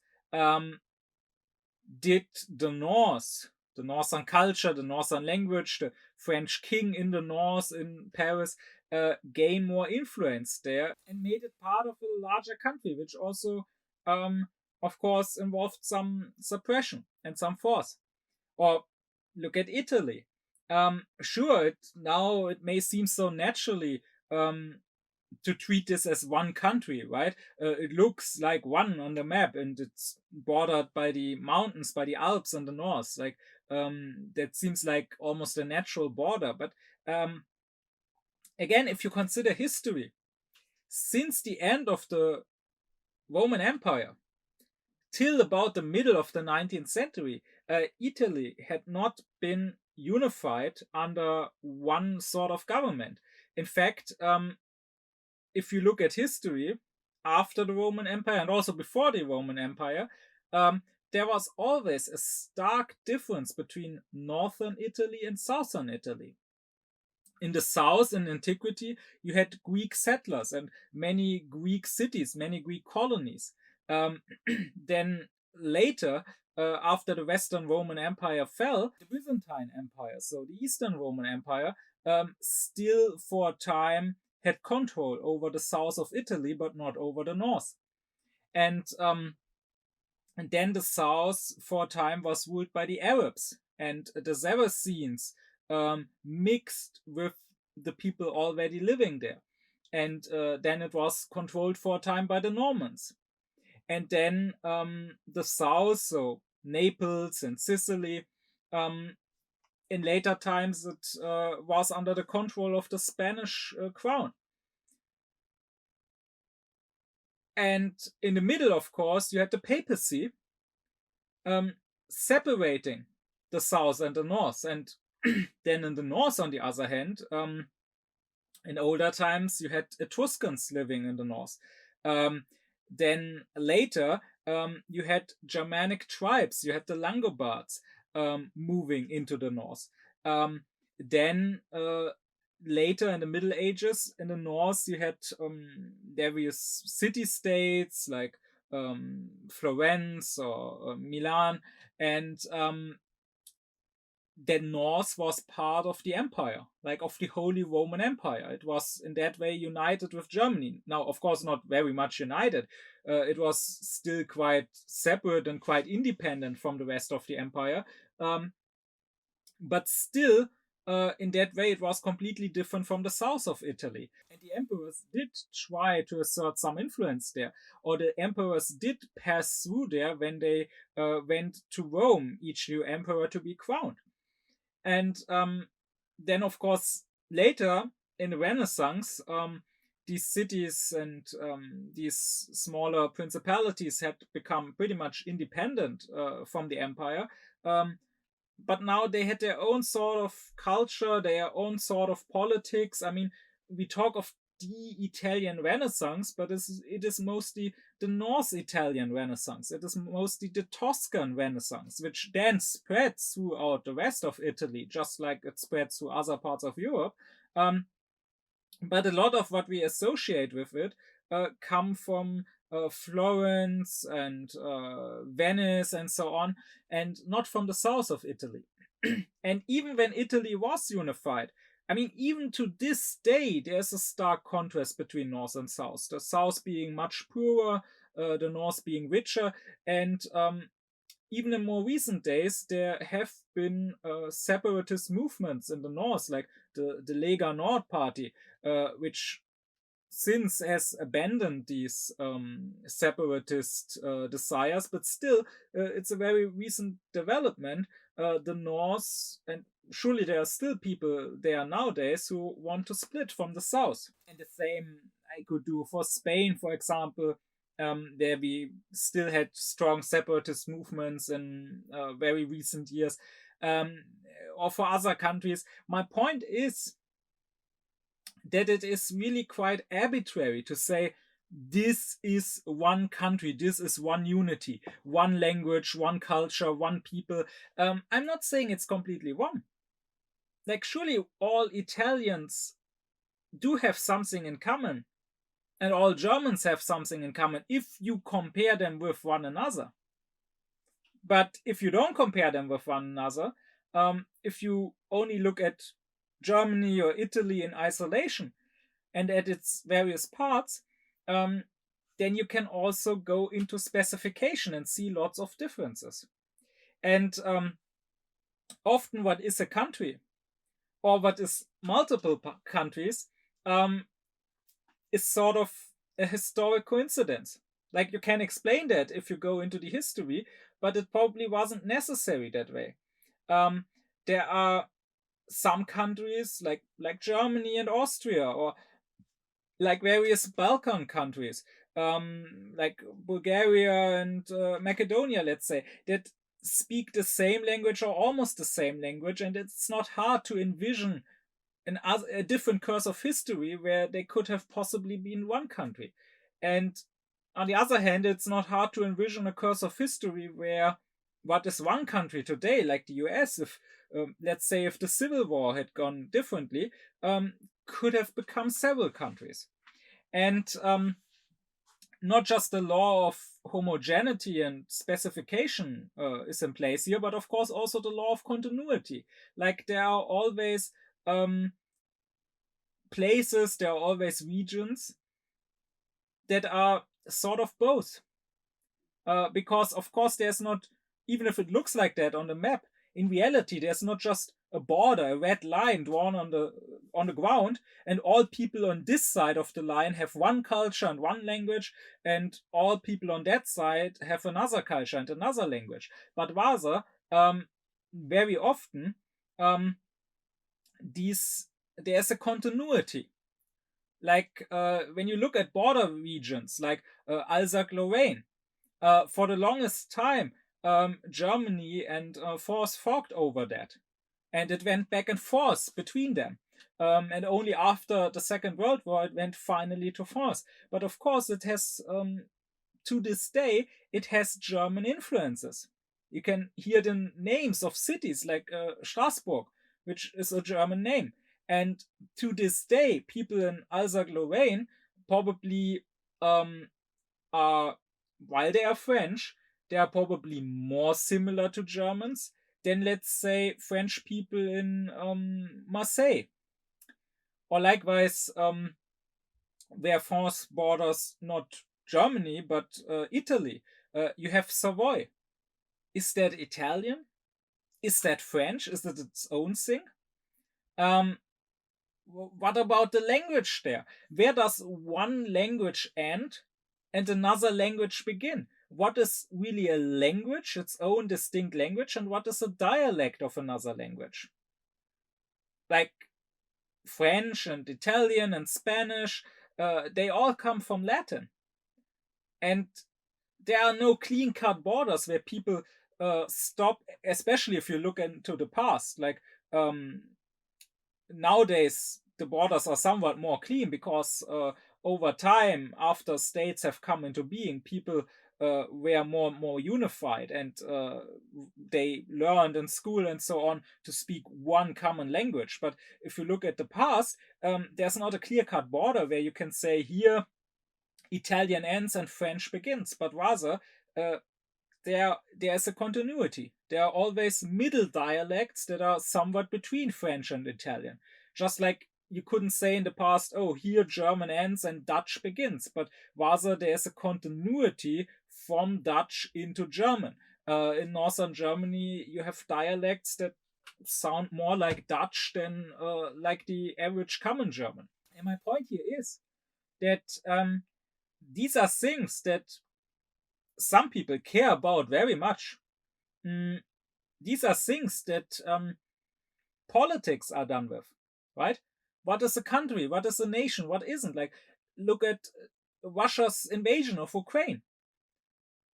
Some say Ukraine is not its own country, it's part of Russia. There is no such thing as Ukraine and Ukrainian culture, Ukrainian language. The Ukrainian language is just a Russian dialect. And others say, no, Ukraine is very much its own thing. Now, who is right? Who is wrong?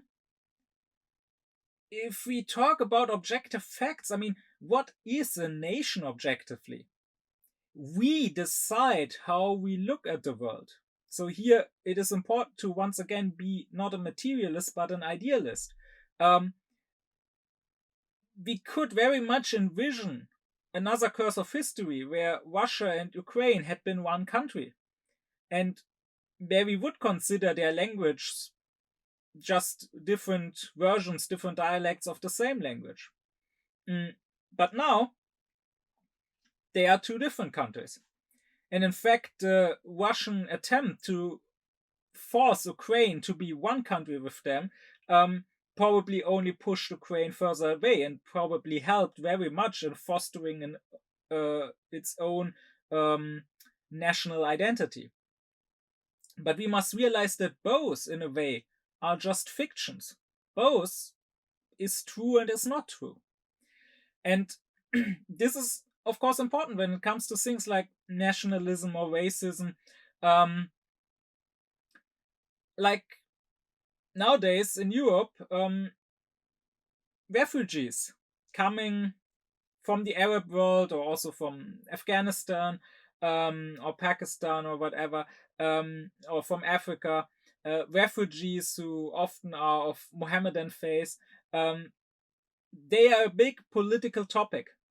And in many countries, whether it's here in Germany or in other countries, Nazi parties who spread hate and propaganda against such refugees are on the rise. And in politics in my country, I often hear such things as, we Europeans, we are not like them, they are different from us. And we Europeans, we have our culture, our values, we have our own Judeo-Christian values.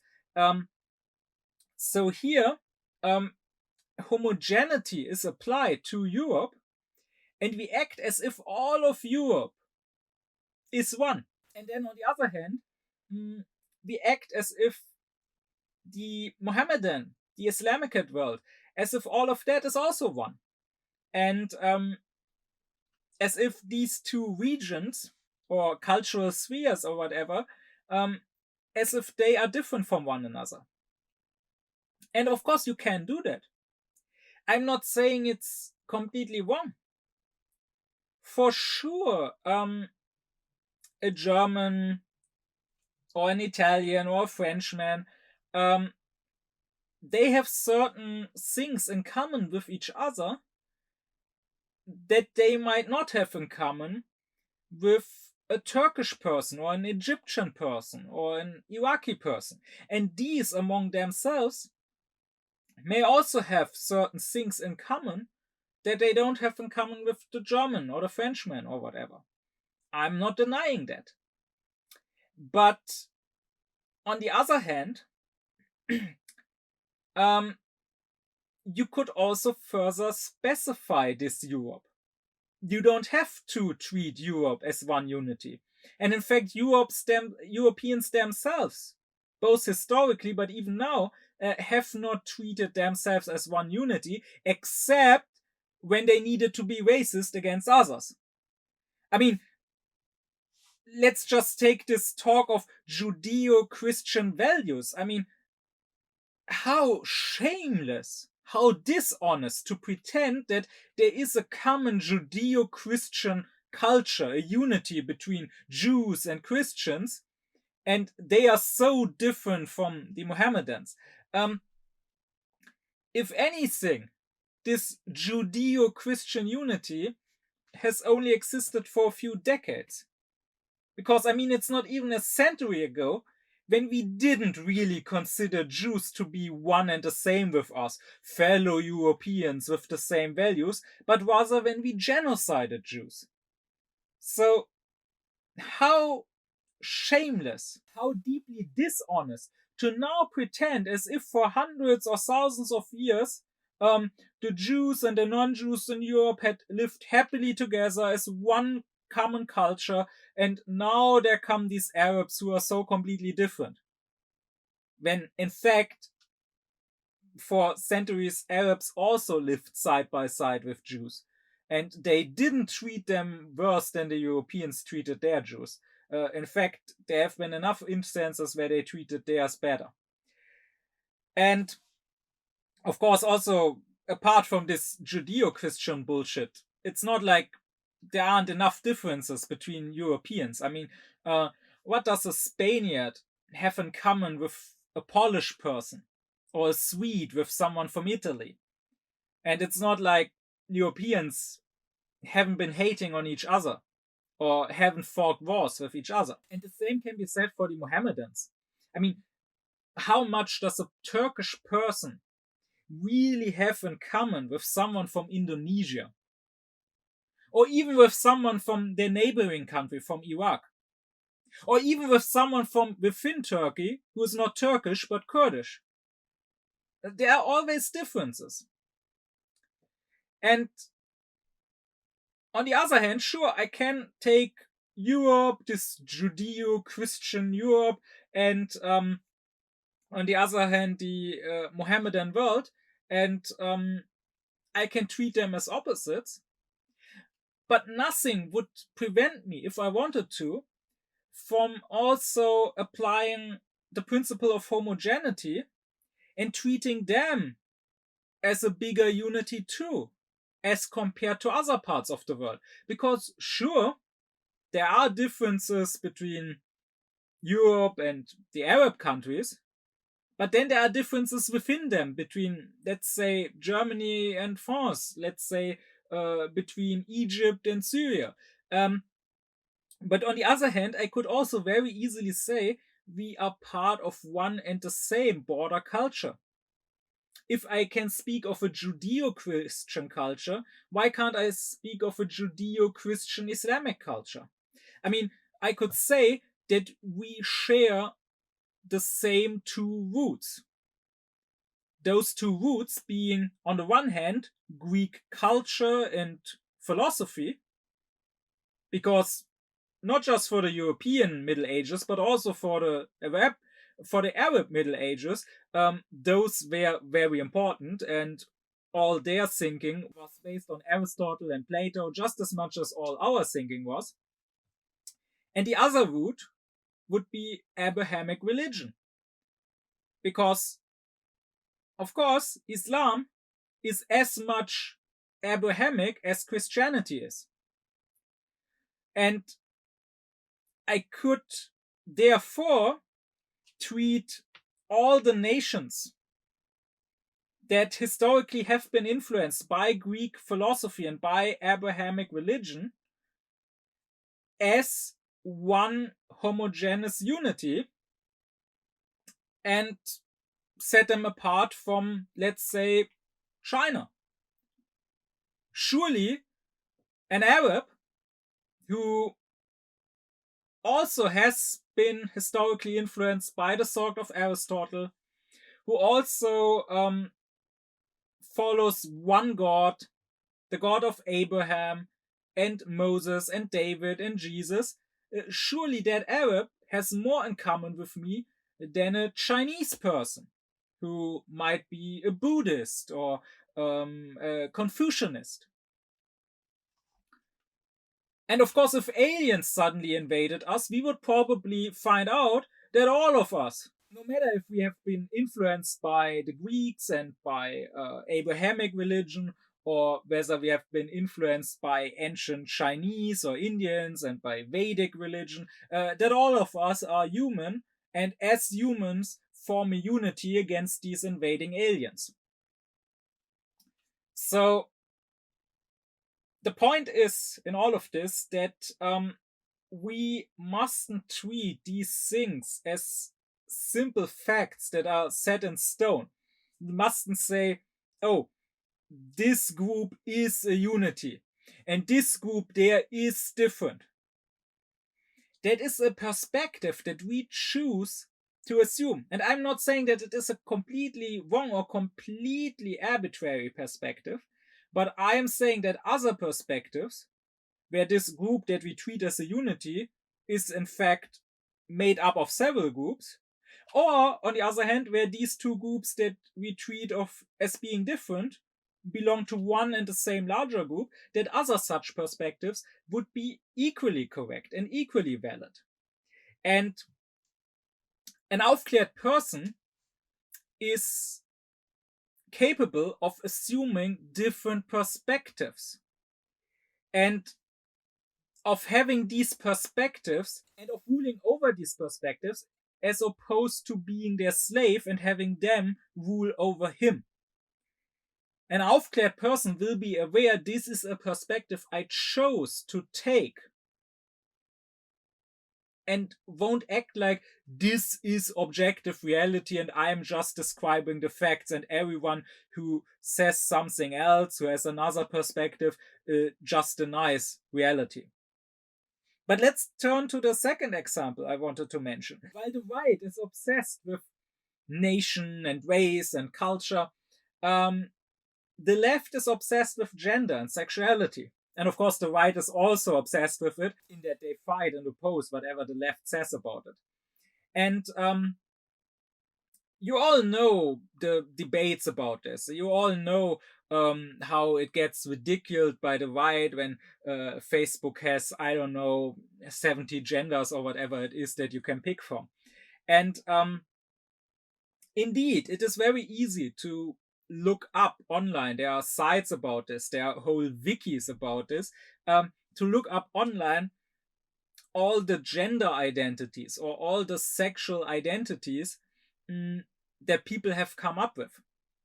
Like, let's for simplicity and brevity, let's just stick to sexual identities. Sure, you could say, hey, people, either they are heterosexual and like the opposite gender, or they are homosexual and like their own gender. You could say that. But the thing is, you can further specify this.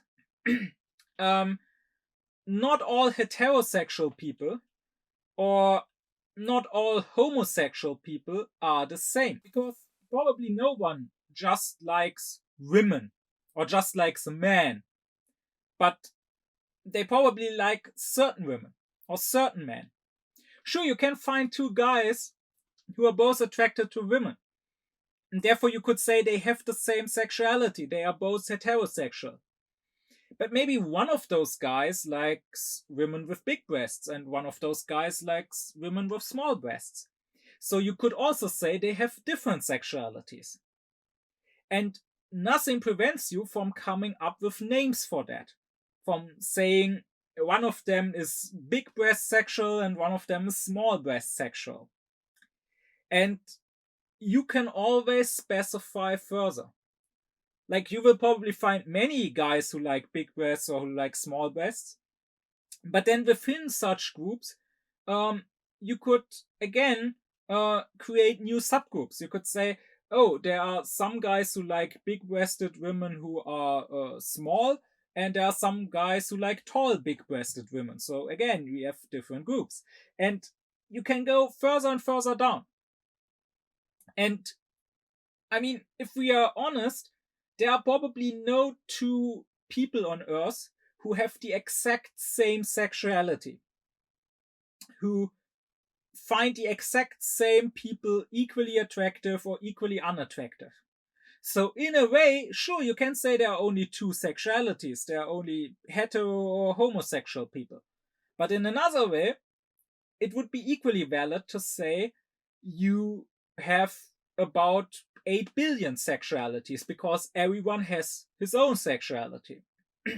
And then, of course, the law of continuity also applies to this. I mean, this should be known for more than a century now. Freud already discovered that babies aren't born as being heterosexual or being gay or whatever, but as he said, they are polymorphously perverse. And the sexuality, certain attractions, as well as maybe certain fantasies, certain kinks, and so on, they develop in the course of your life, often early childhood, but they develop. And there are probably not any set borders.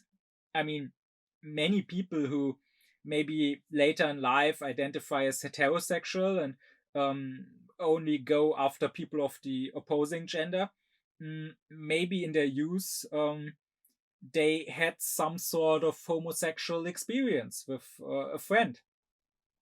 And I mean, this is something that, for example, Kinsey found that um, there's hardly anyone who is really 100% heterosexual or 100% homosexual, but rather sexuality is a spectrum. You can say that some people are more strongly attracted to women or to men and less so to the other, but it's probably not 0 and 100. And so when you look at all the different sexualities that you can find online, I mean, there's really an insane number of them that no one can know or memorize completely. Like, I just looked stuff up. I really just searched for list of sexualities, and I found such a thing as abrosexual, which apparently just is when your sexual attraction changes over time. Like, maybe today you are more attracted to men, and then tomorrow or even just some hours later you feel more attracted to women, or the next day maybe you feel asexual, but then 3 days later you are attracted to men again. And you could say, I mean, really, is that really its own sexual orientation? Like, you say that you are asexual, but only sometimes, only on some days. Isn't that true for anyone? What does that have to do with actual asexuality, where you are not interested in sex at all? I think anyone is asexual at times. If by asexual we mean having no interest in engaging in sex at that time. I mean, I have days where I'm not very interested in sex. That doesn't mean that I would say I'm an asexual, even at those days. And if you say that one day you are more attracted to men, one day you are more attracted to women, aren't you just bisexual with maybe changing attractions or changing appetites? Like, I mean, bisexual means that you like both men and women. Probably for any bisexual, it is true that they don't like both equally, or that they don't like both always equally much, but maybe have changing tastes and appetites. Maybe any bisexual at some point is more into men, or then maybe the other day is more lusting after women. I mean, that's like saying our eating habits, right? I don't eat the same dish every single day, but I don't treat that as a changing identity. Just because today I am having an appetite for tomatoes, and tomorrow I feel like, nah, I ate enough tomatoes yesterday. I really am not into tomatoes today. I would rather eat, I don't know, potatoes. Um, I don't say that my overall taste has changed, that today I am not a tomato person, but rather I would probably still say that in general I like tomatoes, just today I feel like eating something else. So is abosexual really a sexual identity that needs to exist, we could ask? Or I I read that there's something like being demisexual, which means being not into women or into men in general, but rather only experiencing sexual attraction sometimes towards some women or some men, or only experiencing sexual attraction when you also have romantic feelings. So not being interested in random hookups, but only being into someone you actually like. And here too, you could ask, is that really different from just being heterosexual or homosexual or bisexual? Isn't that just being hetero or homo or bisexual while having taste? I mean, aren't we all demisexual in a way? I mean, just because I generally say that I like women doesn't mean that I want to jump into bed with every single woman on this planet. and that I'm attracted to every single woman there is. I too am selective in my attraction. So is that really its own sexuality? Or I read that there's such a thing as gray sexual, which apparently means only being interested in sexuality and only feeling attraction sometimes, which again, isn't that true for everyone? Like, surely some people have a stronger libido and some people less so. Maybe one person feels sexual attraction every day, but not 24 hours a day. So still not all the time, but every day, while another person may feel attraction only once a year. Sure. But then, if that means that that second person is gray sexual and that first person isn't, where do you cut that off? Like, if I only feel sexual needs once a year, I'm gray sexual. What if I feel them only once a month? Is that still gray sexual? If yes, what about once a week? Is that still gray sexual? And if so, then where's the cutoff? So if someone has interest in sex every third day, he's still gray sexual, but every second day he's no longer gray sexual. Again, this goes to show there's always a continuity. You can't draw clear borders with such things. You can't say, oh, this is gray sexual, this is not gray sexual. You can't say, oh, this guy is attracted to women only, and this guy is not attracted to women.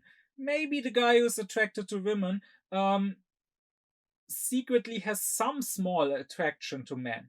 Maybe very feminine looking men. Maybe men who, maybe biological men who identify as women and dress the part, but still maybe he's not completely 100% heterosexual, even if he tells himself maybe. And here too, the point is that in such a debate, no side is correct and no side is incorrect in a way. Or rather, they are both incorrect if they treat their position as a fact. And that's what's done in this debate, right? Both sides tend to feel very strongly about this.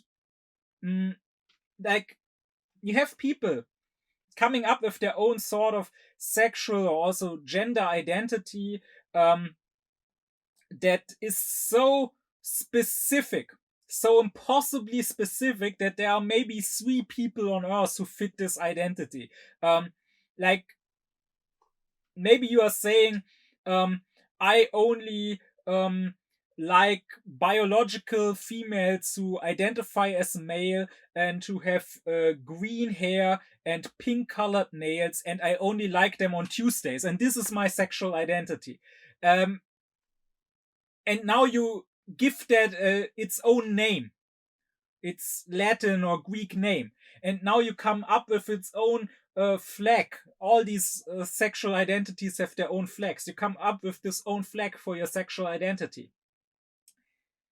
And on the other hand, you have people saying, isn't it enough that there are gay people and there are heterosexual people, and if you like someone who's biological female and you yourself are male, then you are heterosexual. I don't care if you like her only on Tuesdays. You like women, that's it. I don't care if she identifies as a man. You like people with a female body, and that's it. I don't care if she has green hair or another hair color. You like women, and that's it.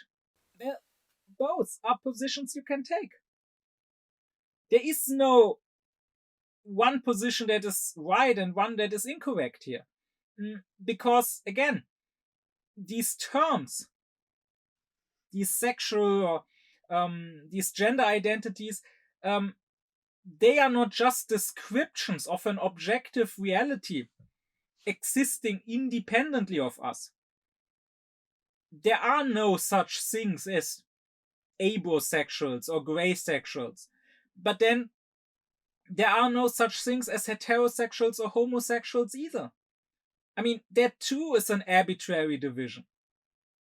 That is already a specification, because I could apply homogeneity even more. I could say, just like I say, I don't care if you feel sexual attraction to all women or only to women you are in love with. The latter doesn't make you demisexual. If as a man you like women, then you are heterosexual. I could say that, sure. But I could also say, I don't care if you like women or men. It both makes you sexual. I could say all people have the same sexuality, which is not heterosexuality or homosexuality or bisexuality, but just sexuality. I mean, they all have that in common, that they have some sort of sexual feelings and sexual attractions. So I decide, this is deeply idealistic. This is exactly where Kant's transcendental idealism applies to life. I can decide which perspective I assume, and I should be aware of my own decisions, my own free decisions on how to approach life, and I should make them as conscious decisions. The problem with people on both sides of these debates is that they want to deny their own freedom and their own responsibility, as unaufklärt people always do. They don't want to be perpetrators, they want to be victims. So they either say, I am this sexuality, this is my identity, I didn't make it up, this is valid, I just discovered what I am, but this is me. And on the other hand, they say, no, you just made up this sexuality. There is no such thing as this identity you claim to have. There are only, let's say, two sexualities. Both are equally wrong as long as they think they are speaking of an objective material reality. And both are equally right as long as they are saying this is a perspective you can assume. You can't treat everything as homogeneous. So you can't say there are two big cultures or there are two sexualities. You can even say there's one. There's one sexuality, there's one humanity. But you can also specify as much as you want. You can also say, no, there is no such thing as Abrahamic religion. There are different faces. And then you can also say there's no such thing as Christianity. There's Catholicism and Protestantism and Orthodox Christianity. And there's also not Protestantism, because there are Lutherans and Calvinists and so on. And if you go down further and further, you will find there are probably no two people on earth who have the exact same faith. So in that way, you could say everyone has his own faith, his own religion. And likewise, between these two poles, between total unity and total disunity, you always have discontinuity. You always have links filling in the gap. You always have middle forms. You always have cases that are that don't fit neatly into one box or the other. No matter how specific two boxes are that you create, you will still find something that is sort of between them. Even if you make up two different sexualities, that one likes women only on Tuesdays and one likes them only on Wednesdays, you will still somewhere find a guy who likes them at midnight between Tuesday and Wednesday. And even if you make up, even if you say there are two countries here and they are different from each other, you will still find someone living at the border between them. And even if you go to the smallest level, even if you say, oh, people here in this building on the third floor in this flat, this family living there is different from the family living one floor above them, you will still find that maybe the parents of both families had an affair, and maybe there's someone living in that one family who is actually the son of the father of the other family and has something in common with him. We decide which boxes we create. We decide how big or how small we want to make these boxes. And no matter which boxes we create, there will always be some individuals which don't fit perfectly into one box or another, but which fall between them into their own sort of box, if you want. But coming back after this digression or this application to Kant himself. So what he is saying, what is the conclusion of the critique of pure reason, is that the intellect, with its concepts and the principles derived from that, is constitutive for our cognition, while reason, with its ideas and the principles derived from that, is only regulative. But as regulative, it still has an important function. What Kant is saying here is that we can make synthetic judgments a priori that are objectively true, as long as they are about the condition of the possibility of making experience, as are the principles of the intellect. But then there are synthetic judgments a priori that are not objective, but subjective. That is the principles of reason, which I'm discussing here, because they are not about the condition of the possibility of making experience, but about the condition of the possibility of understanding experience, right? Without these principles of reason, we could still make experience, we could still experience a world in which we are, but we could not really make sense of the world. So all thinking, as I said in previous lectures, tries to bring unity into the manifold, tries to bring a synthetic unity. The intellect does that in a threefold manner, through apperception, apprehension, and then through intellection, through its concepts. All of this I discussed in previous lectures. And here Kant shows that reason too does bring synthetic unity, but not into the object of our cognition, that is the world which we are experiencing. Rather, if we think that reason with its ideas can bring synthetic unity into that, like if we think that reason really can prove, for example, one first and final cause, that is just a chimera. Their reason is dialectical. But reason does bring synthetic unity not into the object of cognition, but into the mode of cognition. So it brings synthetic unity into our own way of making and seeking cognition and experience of the world. The intellect is enough to immediately understanding the things that we deal with, because the intellect, as I previously explained, is the faculty of concepts, of rules. Through it, we understand which rule a given object in the world follows.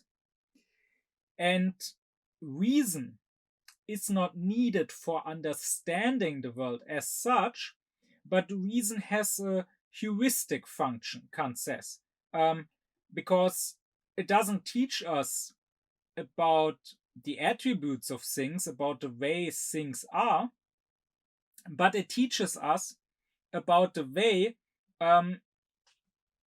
we should inquire into things and into their attributes, about the way we should try to understand the world better.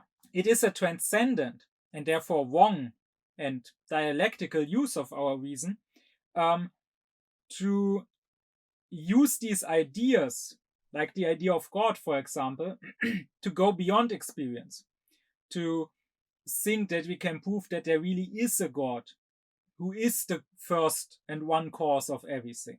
But it is an immanent use of our reason, and therefore one that is allowed, Kant says, to say, I am taking this idea of God, of a first cause of everything, and I will leave it open whether there really is such a thing or not, but I will look at the world, at my experience, as if it all came out of one common source. Whether that's God, whether that's the Big Bang, doesn't even matter.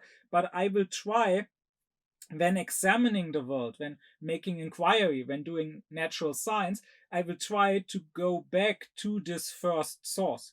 Not because I really can prove that there is one, but I will try still to get as close to it as possible, because that will help me probably finding new facts about nature and how nature works. That will probably be a good heuristic principle to follow. So that is the actual conclusion of the critique of pure reason. We can only use our thinking in an immanent way. So when it is about this sensual world that we experience, we cannot use it in a transcendent way. And our intellect, we can use in an immanent way objectively. Its categories and the principles that spring from them have objective reality for us as conditions of the possibility of making experience at all, while we can make use of our reason in an immanent way, in a subjective way, guiding us. As the intellect brings unity into our sensuality, guiding us in bringing unity into our thinking. But the ideas of reason don't have an objective reality that can be proven. Rather, they are such guidelines. They are, as Kant says, concepts of limitation that limit our experience and tell us where to look for borders of that experience, even if we can never reach or even go beyond those borders. And I just want to add, as one last thing, that the concept of a thing in itself is also such an idea of reason, which doesn't have actual constitutive reality, but only a regulative function. If you think about it, it's very clear. It is a concept, right? It's a thought. It's something we talk about. But if you ask, where does Kant get this concept of a thing in itself from? Well, clearly it's not an empirical concept, because the very definition of a thing in itself is that which is not part of experience, that which is independent of our experience. Clearly, that's not a concept I got from experience. It's a concept I have a priori. But it is not one of the intellect's concepts. It's not one of the categories. And it is not a concept that is necessary in order to make experience, which can clearly be proven from the fact that most people don't have this concept, at least not consciously. Most people are not transcendental idealists. They don't make the distinction Kant makes between appearances and things in themselves, and still, despite that, they can make experience. The thing in itself is a concept of reason. It is an idea. Like any idea, in it, there is expressed a totality, a maximum, which precisely for that reason could never possibly be experienced.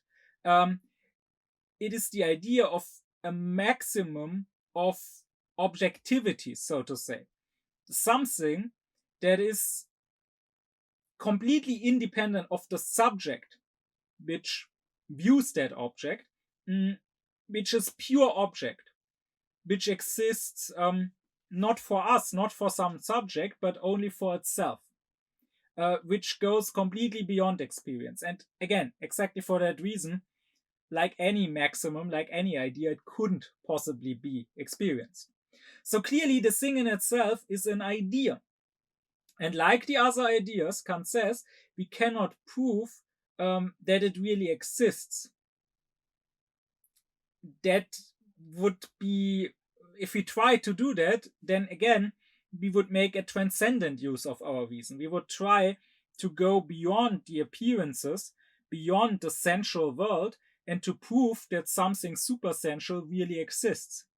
Rather, this idea of a thing in itself, in Kant's transcendental idealism, serves a regulative function.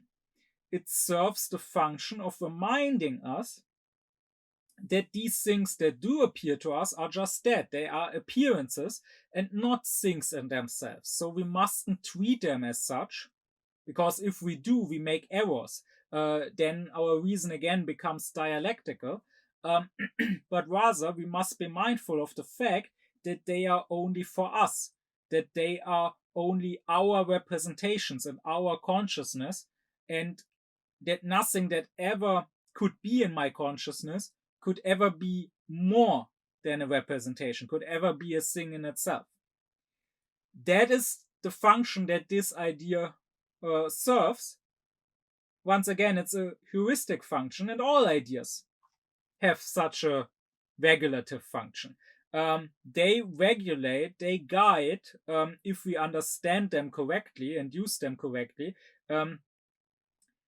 then they regulate and guide how we approach experience and how we try to understand experience. But if we take them to be more, if we take them to be constitutive concepts of a higher, supersensual, metaphysical world that we can know anything about, then we are deceiving ourselves.